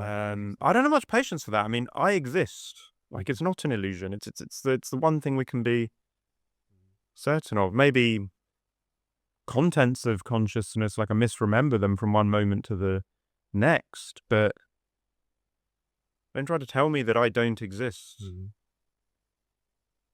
I don't I don't get it. I mean, I've got a lot of respect for Daniel Dennett, but I don't get that. Consciousness exists. At least I'm conscious. I mean, I assume everyone else is, but Daniel Dennett's not been, put there to, trick me and make things more confusing for me. Yeah, you can't, with a sleight of hand deny that I exist. I mean, science could be an illusion, neurons could be an illusion, the brain could be an illusion, but consciousness exists. I mean, another interesting thing to say about this is, I've got there through, the intellectual approach studying science. What's interesting is, people can feel this kind of belief system viscerally, kind of get there, by having mystical experiences or, from, meditating a lot. Like, this is very similar to the belief system written down in the Upanishads from several thousand years ago in India. This is just from people meditating and just observing the nature of consciousness and coming to the conclusion that it cannot be any other than this way, what I've described, this, that we're all one being and we're timeless. That one being will be there for all eternity. It's very similar, and it's interesting if science has taken thousands of years since then to gain that insight through science. And I mean, maybe for many people it's hard to understand that through science. I think there's a value in reaching this understanding both from an intellectual point of view and a felt point of view. So one way people can get this, don't have the time to meditate for 20 years, is through a psychedelic experience. So high dose of a classic psychedelic, psilocybin, magic mushrooms, or LSD can elicit the kind of experience where you, not always, but can elicit very strong certainty in this kind of belief system, and that's fascinating. You feel that the self is an illusion, and you feel that you are the universe, and that's fascinating. And that's an interesting area of research too. Can you talk to me more about meditation? Yeah. I want to understand. What's your experience? Before we started the podcast, you mentioned you also sometimes go to meditation retreats. Yeah. So, talk to me through your experience of how your worldview changes or through meditating. To remind, so the illusion of separateness from others is, and the illusion of, my whole existence is Adam Barrett. That illusion is extremely strong and is, very, very, very, very present all the time. And so meditating, that's, it's like the only way really to break that illusion, and to keep in touch with that, to keep in touch viscerally, a felt point of view, with the fact that that is an illusion. So that's how to really understand it.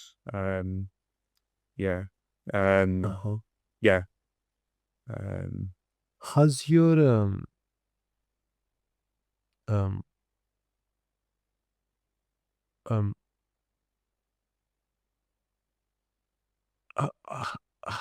so you've mentioned again IIT and how Einstein's theory of relativity played or supports also this kind of idea. Yeah. I understand why Einstein's theory of relativity does, but how does IIT play a role in does it support the idea of this not being separate from each other, or is it mainly physics?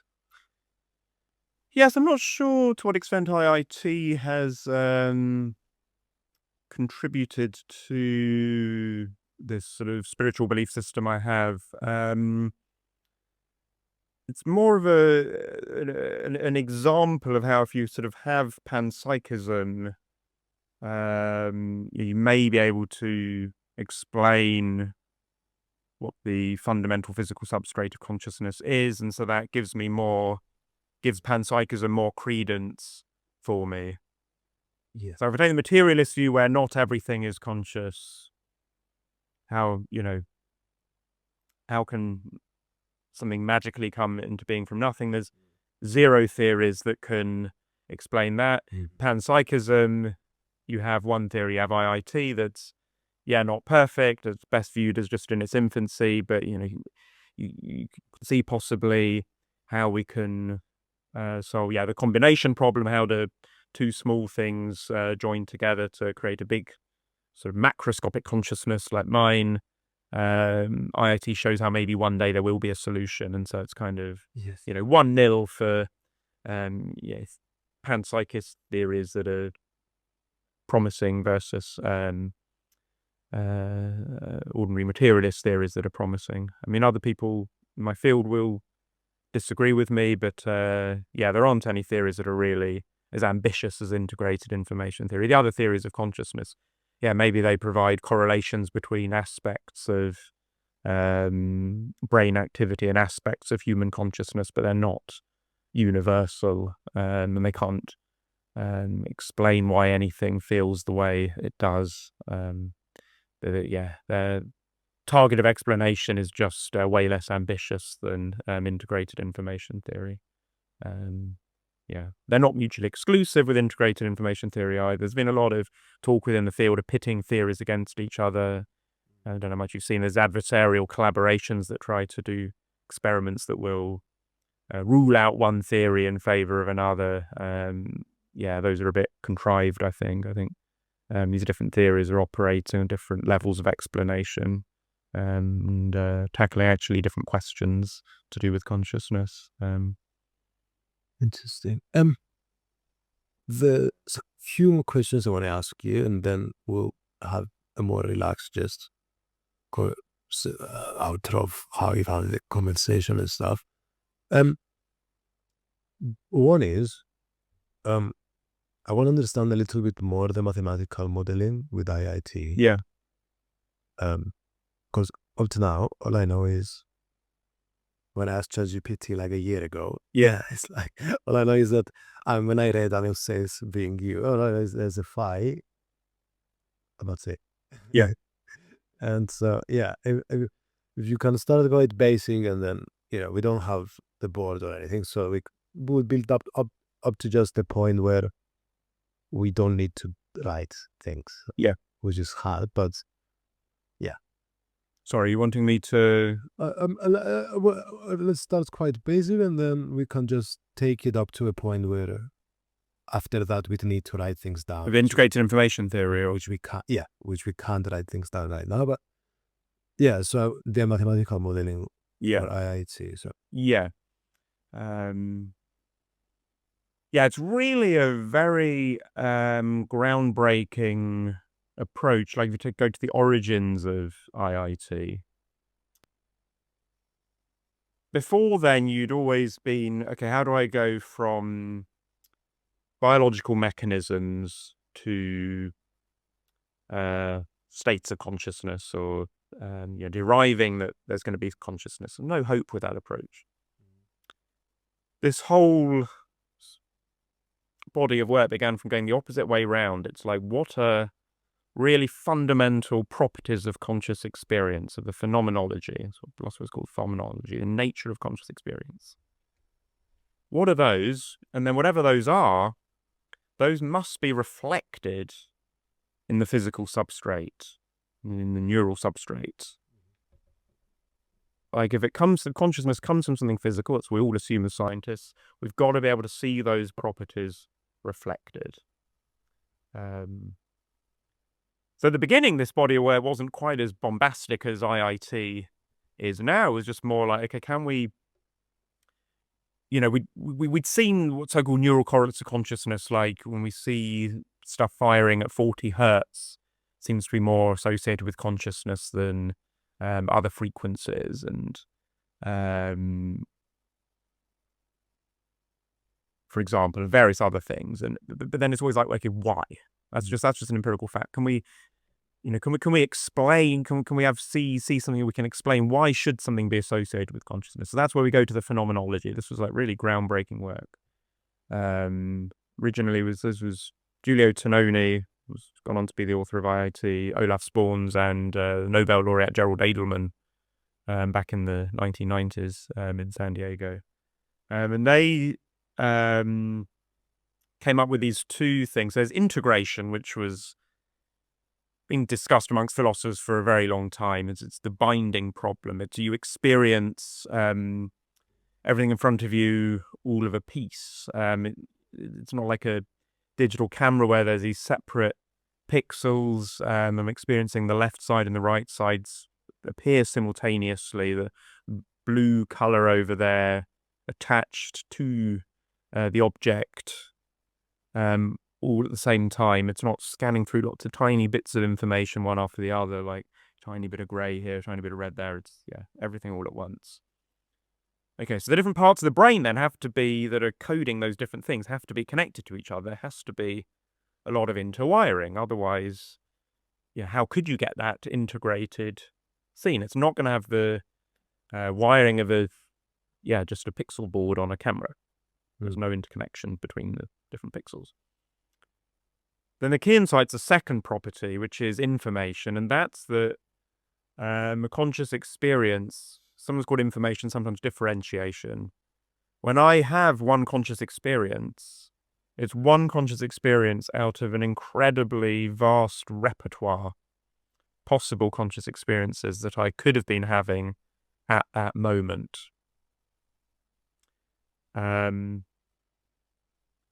that means that a lot of different possible things could have been happening in my brain. So if everything was connected to everything, and all I had was everything is active for a bit, and then everything's quiet for a bit, and then everything's active for a bit, and then everything's quiet for a bit, how would I get an enormous repertoire of conscious experiences? Just think about, anyone watching this, the room you're sitting in, things are not configured exactly the same as, they've been the other times you're sitting in the room. Think of all the different pictures that you see that are different from other pictures you've seen. It's just a vast number of possible experiences you can have is unimaginably vast. Like, the slight itch you might have on some part of your body at the same time as viewing this particular picture of Barcelona. Like, it's absolutely vast. Okay, so you've got, the number of different patterns of activity that potentially can happen in your brain has to be vast as well. And that's going to be the case if everything's disconnected, right? Because, nothing's like driving anything else. But then you don't have the integration. So their thing was, okay, you need a good amount of connectivity so you have integration, but not so much connectivity that you can't have lots of different patterns. I see. And that was a fantastic idea. That was absolute genius, really novel, beautiful idea. And then what's really cool is that's then been followed up in experiment. So there's a classic experiment where they give transcranial magnetic stimulation as a short burst of magnetic stimulation on the scalp, and we measure the response in electrodes in EEG. When you're awake, the waveforms that get induced by that are very complex. You get very complex waveforms and very unpredictable shapes, up, down. They last quite a long time, and they travel all over the brain. All the electrodes kind of get activated. When you're unconscious, the waveforms are very stereotypical. You get a very little down, a big up, and then more or less flat. And it's only the nearby electrodes that get activated. So you've got a breakdown in the diversity of patterns and a breakdown in integration. The magnetic stimulation doesn't spread far. So it's beautiful validation for that bit of theory. And then, IIT just takes us a bit further, so this was just like, okay, well, this is, should be like, this is the kind of activity that should correlate with consciousness. This is quite exciting. We can tentatively even diagnose people who've had traumatic brain injury if they're in a coma, if they're going to wake up by doing this experiment on them. Sometimes works. So that's really cool. But it still doesn't given any old thing how conscious it is. And so then IIT tries to go further and put a precise number and delimit the boundaries of consciousness on anything that has it. And it goes further. It's got a list of 6 properties of conscious experience, and then it comes up with this mathematical formula. What are these 6 properties? Yes. So we just had a lunch break, guys, and we are continuing. So there's 3 things I want us to focus on before ending. The first one is understanding a little bit more the mathematical modeling of IIT. And so just a disclaimer to people who are listening, we talked a little bit about phi, and you told me there's a big letter phi and a small letter phi. Yeah. And you also, before we ended our last segment, said there's 6 properties. Yeah. In IIT. Can you talk to us a little bit about that? Yeah. Those 2 things. Yeah, so we go through the 6 properties. So it's kind of like the 0th one is existence. So consciousness exists. And you've got 5 proper ones. So there's intrinsicality. So that's that consciousness is intrinsic. It's kind of private. It's this first-person perspective. It exists for the entity that is conscious and, not without. So from that, you get that, the substrate, we're going to have to write in such a way that it's a mathematical formula. Actually, all the quantities in there are going to have to be independent of any perspective of an outside observer. Can't depend on, a bit like in Einstein's theory of relativity, nothing should depend on the units we use or the perspective measure it takes. Then we have integration and information, which are the ones that I mentioned before. So I don't know if you want me to recap those, or we're okay with those. I think that's okay. Yeah. And then there's composition, which is that conscious experiences are structured. So within one conscious experience, there's multiple aspects to the content. So, there might be multiple objects in my field of view that are somehow distinct from each other. There'll be color components, there could be sounds, there could be some feeling, emotional component. So when we're then putting into this formula, we've got to find a way to draw distinctions between different components of the experience. That's got to be somewhere in the description. Sometimes people get a bit confused about this one because I think, well, I could imagine a conscious experience that just had one component. Maybe all of my experience as a human being are multifaceted, but surely it's possible to just have one thing. Yeah, that's all good and well. That is allowed. It's, but within the mathematical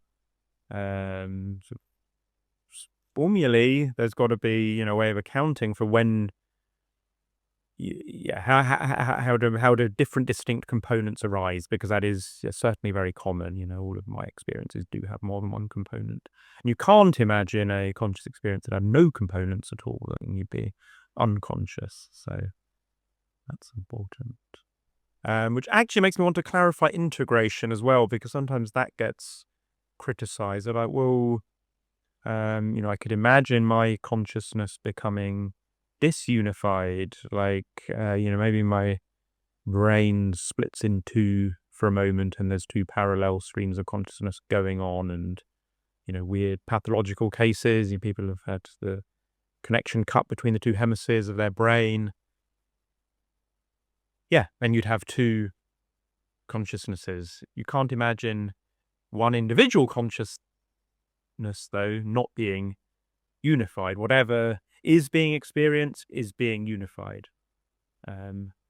So when you say hopefully I haven't just made that even more unclear for people. When you say two consciousnesses, what do you mean? Because we also talked about our consciousnesses being related, not related, but like kind of being one consciousness. Oh, yeah. So here, integrated, I'm talking about all the stuff that's actually being experienced as one. Yeah. So before we were talking about there being just some fundamentally there's just one cosmic being. But yeah, my consciousness and your consciousness, they're still experienced as separate. Yeah. Now what I'm talking about within integrated information theory is a bunch of stuff that's being experienced as one. Got it. Okay. And so whatever is being experienced is experienced as one, right? I could imagine the splitting off of some separate bit of consciousness in my brain, but then whatever is being entailed in one experience, that is unified. Yeah. Maybe I shouldn't labor this too much if I'm making it more complex than it needs to be, but so that was 5 properties. Is there enough on those ones? And there's one more property, the 6th one. Should I go on to that? Yeah. So the 6th one, that's the one weird one actually that people have trouble with, and that's exclusion. And I think this is more of an axiom actually than like a fundamental property. So it's more of an assumption, and that is that more of an Occam's razor kind of thing, that an experience is definite, and that I'm having one experience. I'm not having the same experience with a little bit more content simultaneously, and I'm not having the same experience with a little bit less content simultaneously. Now, I don't think you can 100% rule that out, that there's not a parallel conscious experience happening in my main one right now with a little bit more or a little bit less. But IIT decides, nah, Occam's razor, keep things as simple as possible. We don't want that. And so from that one, that's how you derive this thing that it's only things where this phi is maximum that are actually conscious. So if I add 2 more neurons to my substrate and phi goes down, then those 2 neurons are not contributing to my consciousness at that moment. I'm not having the same experience with a little bit less. Or if I remove 2 neurons again, if phi goes down a little bit, then that, my main substrate minus those 2 neurons, that is not a substrate of consciousness either. So we don't have loads of overlapping substrates of consciousness. So substrates of distinct conscious experiences do not physically overlap. That's basically what the exclusion axiom says. But to me, that's less of a fundamental property of consciousness than the other ones. The other ones are kind of evident, I think, from introspecting. Exclusion, I think, is a little bit weird, but it's presented as another sort of obvious truth about consciousness. So there's no overlap between localized consciousness. Yeah, exactly. Interesting. So IIT takes those 6 things as a starting point, and then it's like, okay, we're going to derive a formula from those 6. They're called axioms in the theory. I think fundamental properties would be a better terminology there, because axioms are, usually in sort of formal logic systems, axioms are things that you assume to be true, but they're not necessarily self-evident. They're just starting points for a logical system. Here, I think, most of these are, they're taken as fundamental properties. But it's an axiom of IIT that these are fundamental properties of consciousness. Interesting. Yeah. And what about little phi and big phi? So you told me during our break that they measure the contents. So the small one was the one that. So the small one determines where consciousness resides. Okay. Then once you've done that, then you do a bunch of further calculations using that region, the substrate that you've identified. And there's two more things you compute. You can compute something called the cause-effect structure, which is a very multi-dimensional mathematical set of entities, mathematical quantities, and it's a mathematical description of the contents of consciousness that are residing within that substrate. They're sort of entailed in that substrate. It's hard to avoid the technical language here, but it's derived from the detailed informational relationships between all the different parts within that substrate. So you look at where you take little pairs of parts of it and you look at how they're interacting with each other. And you do that for all pairs of parts of your within your substrate. So we get a very, very high dimensional mathematical structure, and that'll describe the structure of the experience, at least in an abstract way. And then there's a capital phi, which kind of said to quantify the amount of consciousness being entailed there. So what are is there units? What's the units? It would be bits, I guess. Yeah. And when we calculate, okay, where this consciousness is, and then we how much, so what's these mathematical calculations? Is it like, I mean, what's the first step? Obviously, it's quite complicated, but what is is it the voltage? Is it measuring the? So it's only ever been computed for these what are called toy model systems. So let's assume we have one of those. So what we have is, let's say we have system made of 4 components. So we're measuring the consciousness of 4 logic gates connected to each other. So these 4 components at each moment in time, they can either be on or off. And we assume they're indivisible, there's nothing inside them. It's kind of a sort of imaginary universe where these things the universe is made out of these things. So 4 indivisible logic gates, and they're wired in a certain way. First step is to obtain what's called the transition probability matrix. So this is a table of numbers. The rows, so we've got 4 logic gates, then this will be a 4x4 table of numbers. And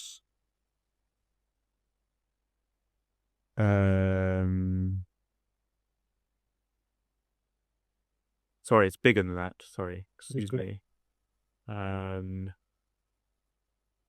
There are 2 to the power 4 different activity patterns for these 4 logic gates. Okay, each one can be either on or off. Mm-hmm. So logic gate A can be 0 or 1, logic gate B can be 0 or 1, logic gate C can be 0 or 1, logic gate D can be 0 or 1. 16 different combinations of zeros and ones there. It's like 2 times 2 times 2 times 2 different combinations. What I want to know is if it's for each configuration that it could be in at time 0, what are the probabilities? What's the probability distribution for a configuration at time 1? So there's 16 different possible configurations at time 1. So I need 16 numbers, so the probabilities for it being in each of those 16 configurations. So I actually have a 16 by 16 array of numbers. So my columns are configurations at time 0. Rows are configurations at time 1. 16 possibilities. So 16 by 16 for all the different possibilities for time 0 and for time 1. 16 times 16. Okay, and so then the cell, each cell there, given that I start in the configuration that's labeled for the column, what's the probability of ending up in that configuration at time 1 of that row? What's the probability of ending in time 1? Yeah, but again, hard to do without a lecture slide. So did I make that clear or not? So I've got configuration. Yeah, so I've got configuration M at time 1 and configuration P at time 0. So I'm looking at, in my table, the cell, row M, column P. That is the probability of finding it in configuration M at time 1, given that it was in configuration P at time 0. Okay, this is... Yeah. And so 16 different configurations. I've got a 16 by 16 array of numbers. That is what I'm going to compute phi from. It's a 16 by 16 array table of probabilities. It's called the transition probability matrix. Okay, and that forms a basis for the calculation of phi. And you said you have 4 gates in the beginning? In this example, yeah, four logic gates, yeah. So what are the logic gates? So they'll be connected to each, so there'll be connections between them. So for example, could be B is on at time 1 if A was on at time 0. So this is... Otherwise, it's off. Okay. C could be, just for example, if both of A and B were on at the previous time step, then C will be on at the next time step. Otherwise, C will be off. Okay. D could be connected in a different way. It could be connected to A, B, and C, and it could be that D is on if one out of A, B, and C were on at the previous time step. Otherwise, it will be off. Okay. So simple rules. We can calculate probabilities then based on that. So a lot of the probabilities might be 1 or 0, like it might be certainty. And these models, neurons and brain areas. So these are abstract things. Yeah, I mean, they could be encoding some kind of information. What's the like?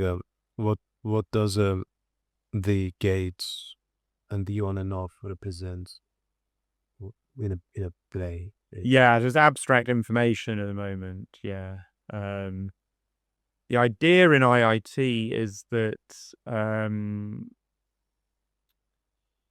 there's a relation between connectivity patterns and the structure of conscious experience.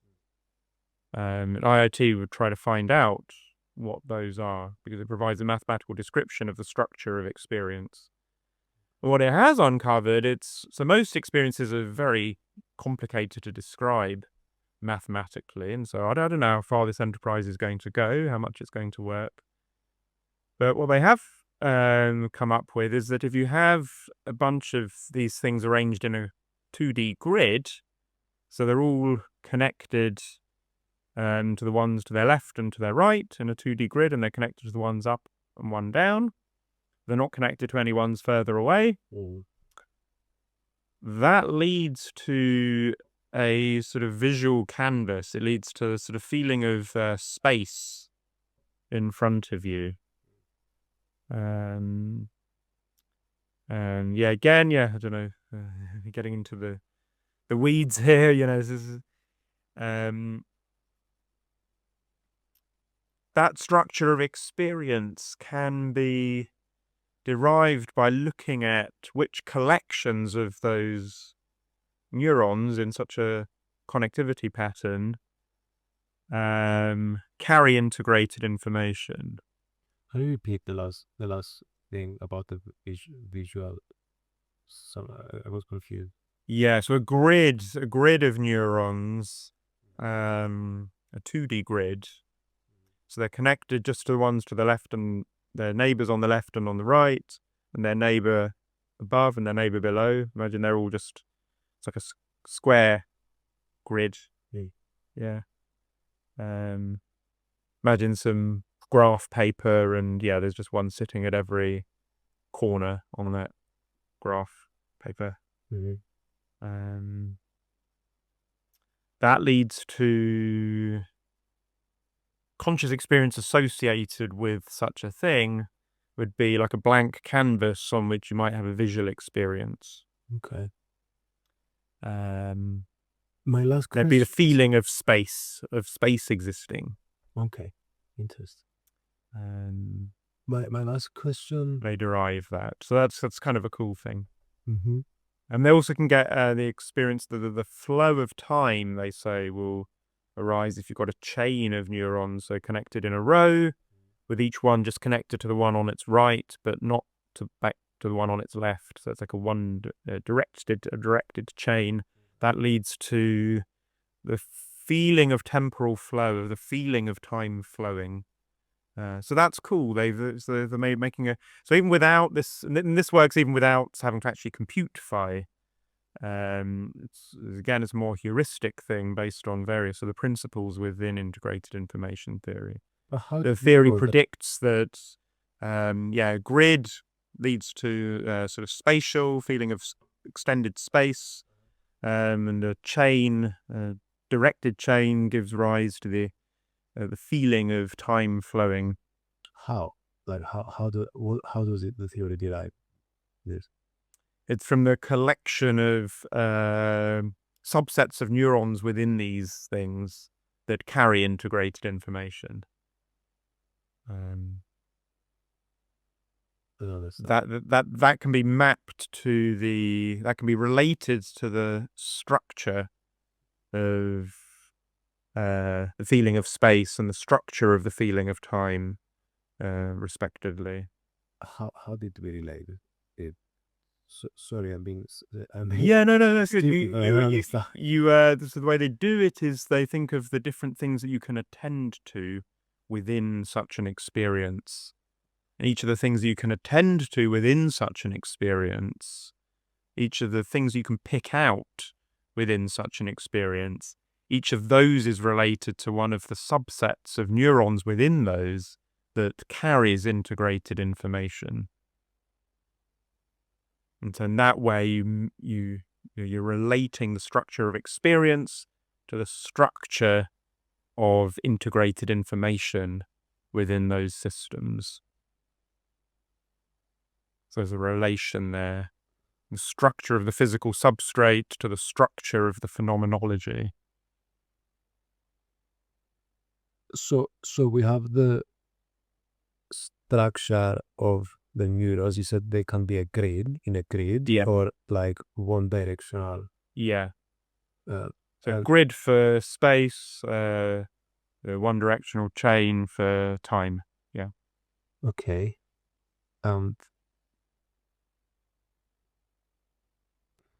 So we observe.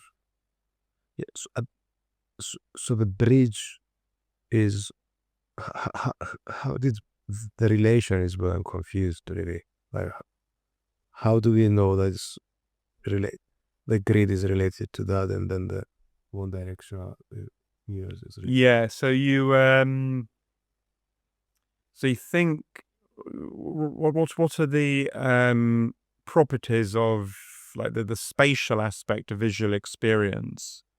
It's that it consists of a bunch of spots. Then how do different spots relate to each other? You have spots that overlap with each other partially. There are spots contained within larger spots. Mm-hmm. Two spots. Yeah, two spots that do overlap can be also their union, and together they also form a spot. Okay.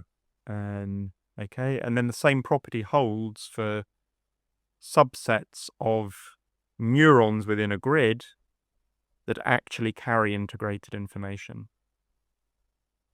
Okay. So any contiguous set of neurons within a grid will carry integrated information. If you cut a contiguous collection of those neurons in the grid, then you will lose information because you're cutting direct connections between neurons. So whenever you have to split it in two and something is cut, then there will be integrated information. I see.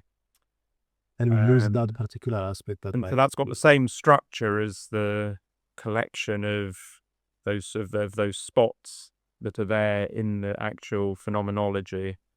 If you've got non-contiguous sets of neurons within that grid, so I've got one over on the left, then a gap, and then a bunch of ones over on the right, then there's no integrated information because I could cut somewhere in between them. Got it. Yeah. No, But not all subsets of those neurons in the grid carry integrated information. It's only the contiguous subsets of neurons that carry integrated information. And so all those contiguous subsets can be, you can draw a relation between those and the set of spots in the visual field. So you've then, the structure of the conscious experience maps the structure of the set of subsets that carry integrated information.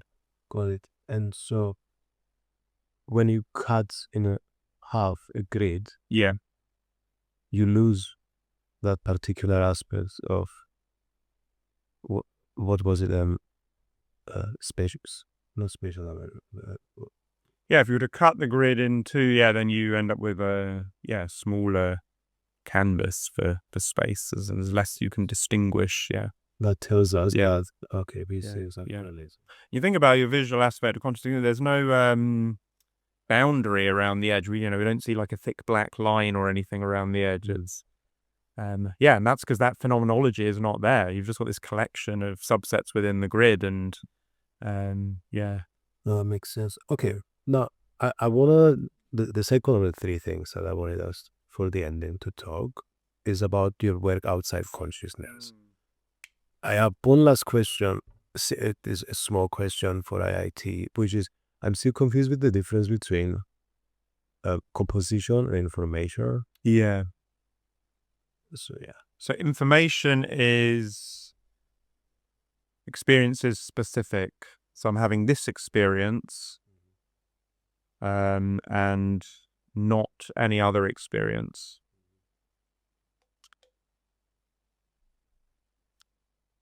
So it's saying that what I experience is determined not just by the pattern of activity that is happening right now, but all the possible patterns of activity that could have been occurring within that substrate. I see. This makes sense. And then, composition is about it being structured, about there being multiple things within the particular experience that I am having. Because two different things. So, okay, you have worked in string theory, economics and ecology, outside a consciousness, and we don't need to go in a huge deep dive. I think people might, because we'll end up doing a whole other episode. But I'm really interested to understand your work in these areas, at least the key insights you've gained. Yeah. Cool. So you want me to talk about string theory briefly? Should I start Sure. with that? Yeah, that was where I started. I did my PhD in.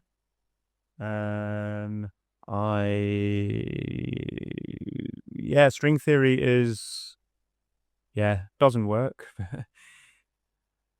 Yeah, I mean, that was a big question I was interested in before consciousness. It's the ultimate nature of, the physical matter in the universe. So in particle physics, there are 19, I think, fundamental particles that cannot be broken down into anything smaller. In string theory, there's just one ingredient, the string. And it's quite beautiful that you can get a physics as rich as the physics of our actual universe with just this one ingredient. Trouble is, the theory is massively under-constrained, so there are 10 to the power 500 different possible universes of different ways of configuring the universe with string theory, essentially. And my PhD looked at 16 of those. I think that's the slogan form for my PhD. So I saw qualitatively how you can get physics as rich as that of our universe with this single ingredient, which I thought was really cool. There's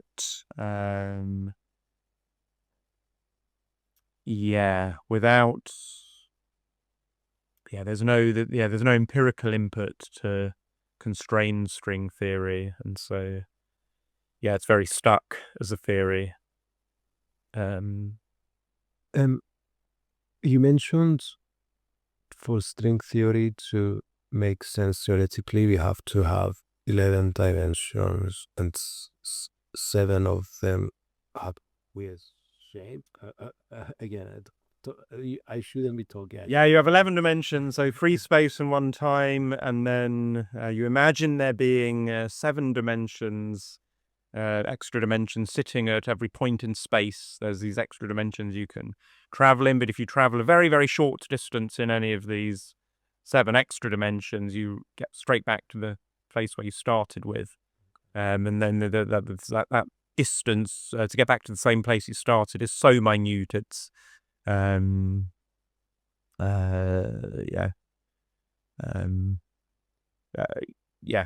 such a tiny fraction of a millimeter that we can't see those extra dimensions. That strings, literally one-dimensional little strands of energy, they're small enough that the existence of these dimensions affects how strings behave. They can wrap around holes in these extra dimensions, and that gives rise to the appearance of different particles in our universe. So I like how you can get a universe as rich as our own, the full forces of nature and full spectra of particles. But there's lots and lots and lots of possibilities for the shapes of these extra dimensions, and we don't know how to choose between them. And so ultimately we can't make any predictions with string theory that would validate it. But it is a potential unifier of all physics, and avoids the conflict between general relativity and quantum mechanics that has plagued physics. The field of physics is very stuck on this. So what's the string made out of? So it's not made out of anything smaller. That's the thing. Yeah. In standard particle physics, you've got 19 fundamental ingredients in the universe. There's 19 different particles that cannot be subdivided into anything smaller. Quarks inside the protons and neutrons within atoms are one example of fundamental particles. Electrons, another example of a fundamental particle. And then there's a bunch more that are less familiar, but it also cannot be broken down into anything smaller. In string, those are viewed as just dots. In string theory, you have strings are fundamental little one-dimensional strands of energy instead of little points of energy. One-dimensional fundamental strands of energy. Yeah. But I think I think I shouldn't get more into this. That's a whole other podcast. Hopefully you can find a string theorist to interview sometime. It's going to be, definitely. It would be great. All right. Well, let's talk then about your other two areas that you.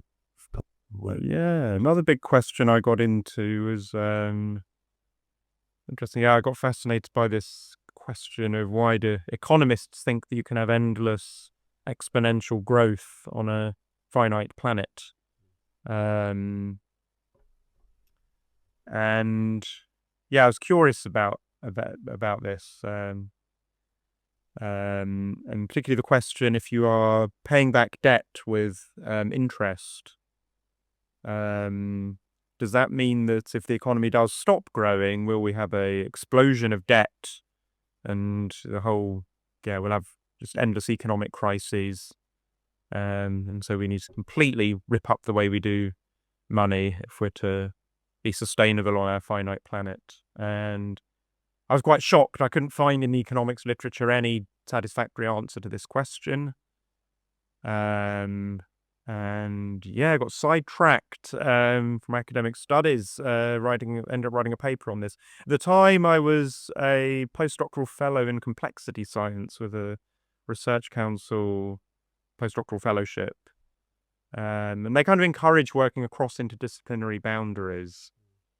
And we have been applying some tools from economics in studying the brain. So that's why I thought, okay, well, I've got a question here. I could actually get my hands dirty here and, have a bash at this question. It'd be fun. Consciousness, we don't make progress every day. I'm kind of saturated with the state of the art of consciousness science. Let's have some fun and just satisfy my curiosity. There was scope to do that, which was really cool. And there's also a link there because consciousness can be viewed as the sort of high-level emergent properties of a very complex system. You've got the brain, there's lots and lots of things interacting with each other, lots of neurons interacting with each other, and something mysterious happens. Consciousness happens when you've got a very large number of neurons interacting with each other. Mysterious, unpredictable stuff happens. Macroeconomics is similar. We have lots of economic interactions between lots of individual people, lots of businesses. We understand reasonably well how a lot of stuff in economics happens at the micro level between individuals, what drives individual behavior, individual finances and things. But mysterious stuff happens at the macro level. We get economic crises that not many people understand. Why that happens, very hard to predict. Strange dynamics that seemed unpredictable. And this is kind of comparable to the brain a little bit. So I thought, okay, well, let's, maybe I can step into this domain and use similar complexity science to complexity science. That's precisely the study of this kind of thing where unpredictable things happen when you've got a lot of interconnected components. So I did some modeling work. Quite a novel thing. Previous studies had just kind of looked to see if there was, in theory, you could have a completely stable economy with no growth. Like you try to solve some equations and you can have not too bad unemployment, you can have positive profits, if there's no growth. And there'd been different models that come up with yes and no, both yes and no answers to that question. But I was like, well, economies are unstable. They don't just sit still. Economies are dynamic. They crash with growth. We have a growing economy that grows most of the time. And from a state of growing, an economy can suddenly crash in a disastrous way without intense government intervention. So the question should really be, is that if an economy is no longer growing year on year, you're more likely to have an economic crisis than if the economy is growing. And so I developed a novel mathematical model for assessing that, and so I compared growing scenarios with scenarios where there was no growth. And on my model that I developed, I saw, if anything, the zero growth scenario is actually a little bit more stable, because essentially because people acting in the economy, they get carried away when there's things are going well, and they take on too much debt during a boom cycle, and then that debt comes back to bite them in the bust cycle.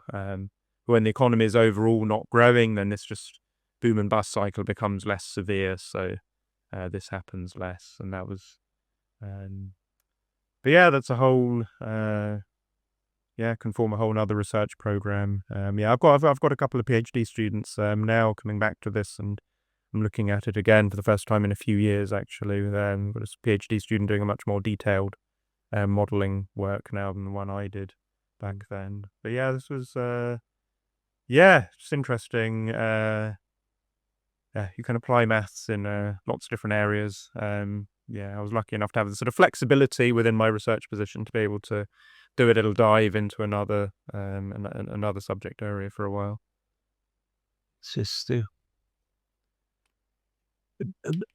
I'm interested to understand what it means for an economy to grow. Is it Talking about productivity, so my model, what I do is I have a parameter that determines whether productivity is growing or not. So whether output per unit of labor per hour, productivity per hour worked, if that going up or not. If that is going up, then on average, GDP, total output, will grow then. It'll fluctuate, but it'll on average grow a little bit each year. Whereas if productivity is not growing, then productivity per hour worked is not growing, then overall output will not grow either. So that was the difference between my two models, whether an input of the model is productivity growth, and then one of the outputs of the model is a plot of actual overall output growth over against time. And then we can see if there are economic crises where you get a plummet. Okay. That could also be a topic of another podcast. Yeah, no, that could, because I have so many questions. This is torture for me, guys. I have a million questions that from what you're saying, because I find it extremely interesting, and then I was suppressing myself not to ask them because we're never going to end. And I can see why this links to ecology, and you mentioned that you're quite passionate about ecological disasters. Yeah. And so, well, if economists think that there's like infinite resources, well, actually, I ask you instead rather than trying to guess. Can you tell me a little bit about your work in ecology, and if it relates at all to the work you do in economy? Yeah, another side project on ecology. It's kind of ongoing work. It's sort of a bit preliminary, really. We were we put some sound recorders around various, or colleagues of mine, sound recorders, various positions in various ecosystems, and we kind of pretended they were brain scans, basically. And so we were applying some of the tools we were applying to brain recordings to see if we could, measures of complexity, essentially. Also another topic for another day, to see if that could tell us something about the health of an ecosystem. So we potentially a sort of early warning monitoring sort of system for an ecosystem in danger or something. But that's kind of fairly preliminary work ongoing. I don't have any sort of precise results from that. But perhaps coming back to the endless growth on a finite planet. I mean, I think with the growth thing, people people when they think, oh, there's no limits to human ingenuity and invention. We've got to remember that 2% growth, which is what governments kind of want, 2% growth per year, that means people forget that that's exponential growth. You're multiplying the size of the economy by 1.02 every year to get 2% growth. That's not, adding on the same amount each year. The amount you're adding on each year keeps getting bigger because you're multiplying by 1.02. That's exponential growth. 2% economic growth, that means doubling your output in 35 years, quadrupling it in 70 years, and multiplying your output by a factor of 8 within 105 years. Yeah. That is clearly unsustainable. It's amazing that, the United States of America had year-on-year growth for well over 250 years. And so, people kind of start thinking that it can be endless. But, at some point that has to stop. And, people who say they can decouple economic growth from actual use of resources and carbon emissions, you cannot continuously do that endlessly. And we might be able to get a bit more growth without treading too bad on the environment, but there will be a limit at some point. I personally think we have reached that limit in advanced nations, but it is absolute nonsense to say that we can carry on forever. That doesn't mean there won't be an end to human inventions and new ways of entertaining ourselves and continuing to feel more content. That's a different matter. What I'm talking about is GDP growth. That's the actual volume of stuff that we're consuming and purchasing, and that cannot keep increasing forever. It's a real fallacy amongst a lot of economists. We might need to do an episode sometime on your work outside consciousness, because I don't think we're giving it enough credit by just brushing it. Yeah. These are all big topics. Yeah. All right. How did you find your time in the podcast? Did you enjoy it? Yeah, it's always enjoyable talking about these things. I enjoy talking about all this stuff outside of the my actual research colleagues. That's I want to get the key messages from my research out there to as many people as possible, and that's part of my drive in doing this. Is to share insights and increase human knowledge generally, not just within a select few of elite people within a academic conference circuits. So it's great, and and it always helps me refine my ideas as well, talking about them in as simple terms as I can possibly manage, while still conveying the information. It's just been a great pleasure. Thank you. I really, really enjoyed the conversation. I think my mind got blown quite a few times at different points. If the audience forgets everything but has time for one key takeaway, what's one key takeaway you want them to sit down and meditate on, or remember, or think about? I think it's my scientific spirituality thing. I think it's really getting that message across. I've thought rigorously for many years on what is the physical basis of consciousness, and what is the ultimate nature of the universe, space and time, these kinds of things, and insights I've got from that, I think, have very real implications for our place in the universe. I think the most likely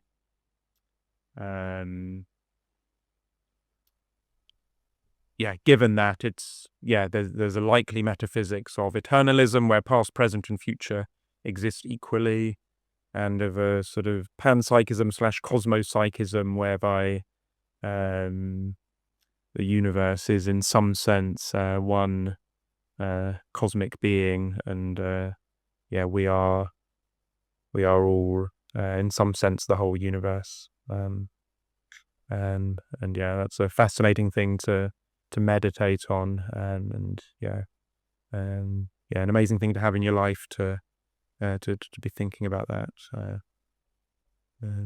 from both the scientific from both scientific perspective and just meditating on that as well. Okay. Yeah, I think you did a really good job explaining to us your work, and it's fascinating. I think how you link IIT and work in physics and neuroscience, and you explain why our hopes are not destroyed when it comes to feeling that our experience is meaningful and purposeful. If this is my last question, and I ask it to everyone, if you had to summarize your life's mission in one sentence, what would that sentence be?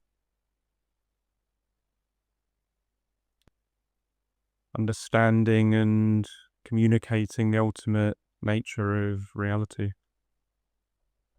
Thank you so much. And enjoying its beauty. Perfect. Thank you so much. Thank you. We are finished. See you, ladies and gentlemen. Also, cool. Thank you so much. It was so enjoyable, honestly.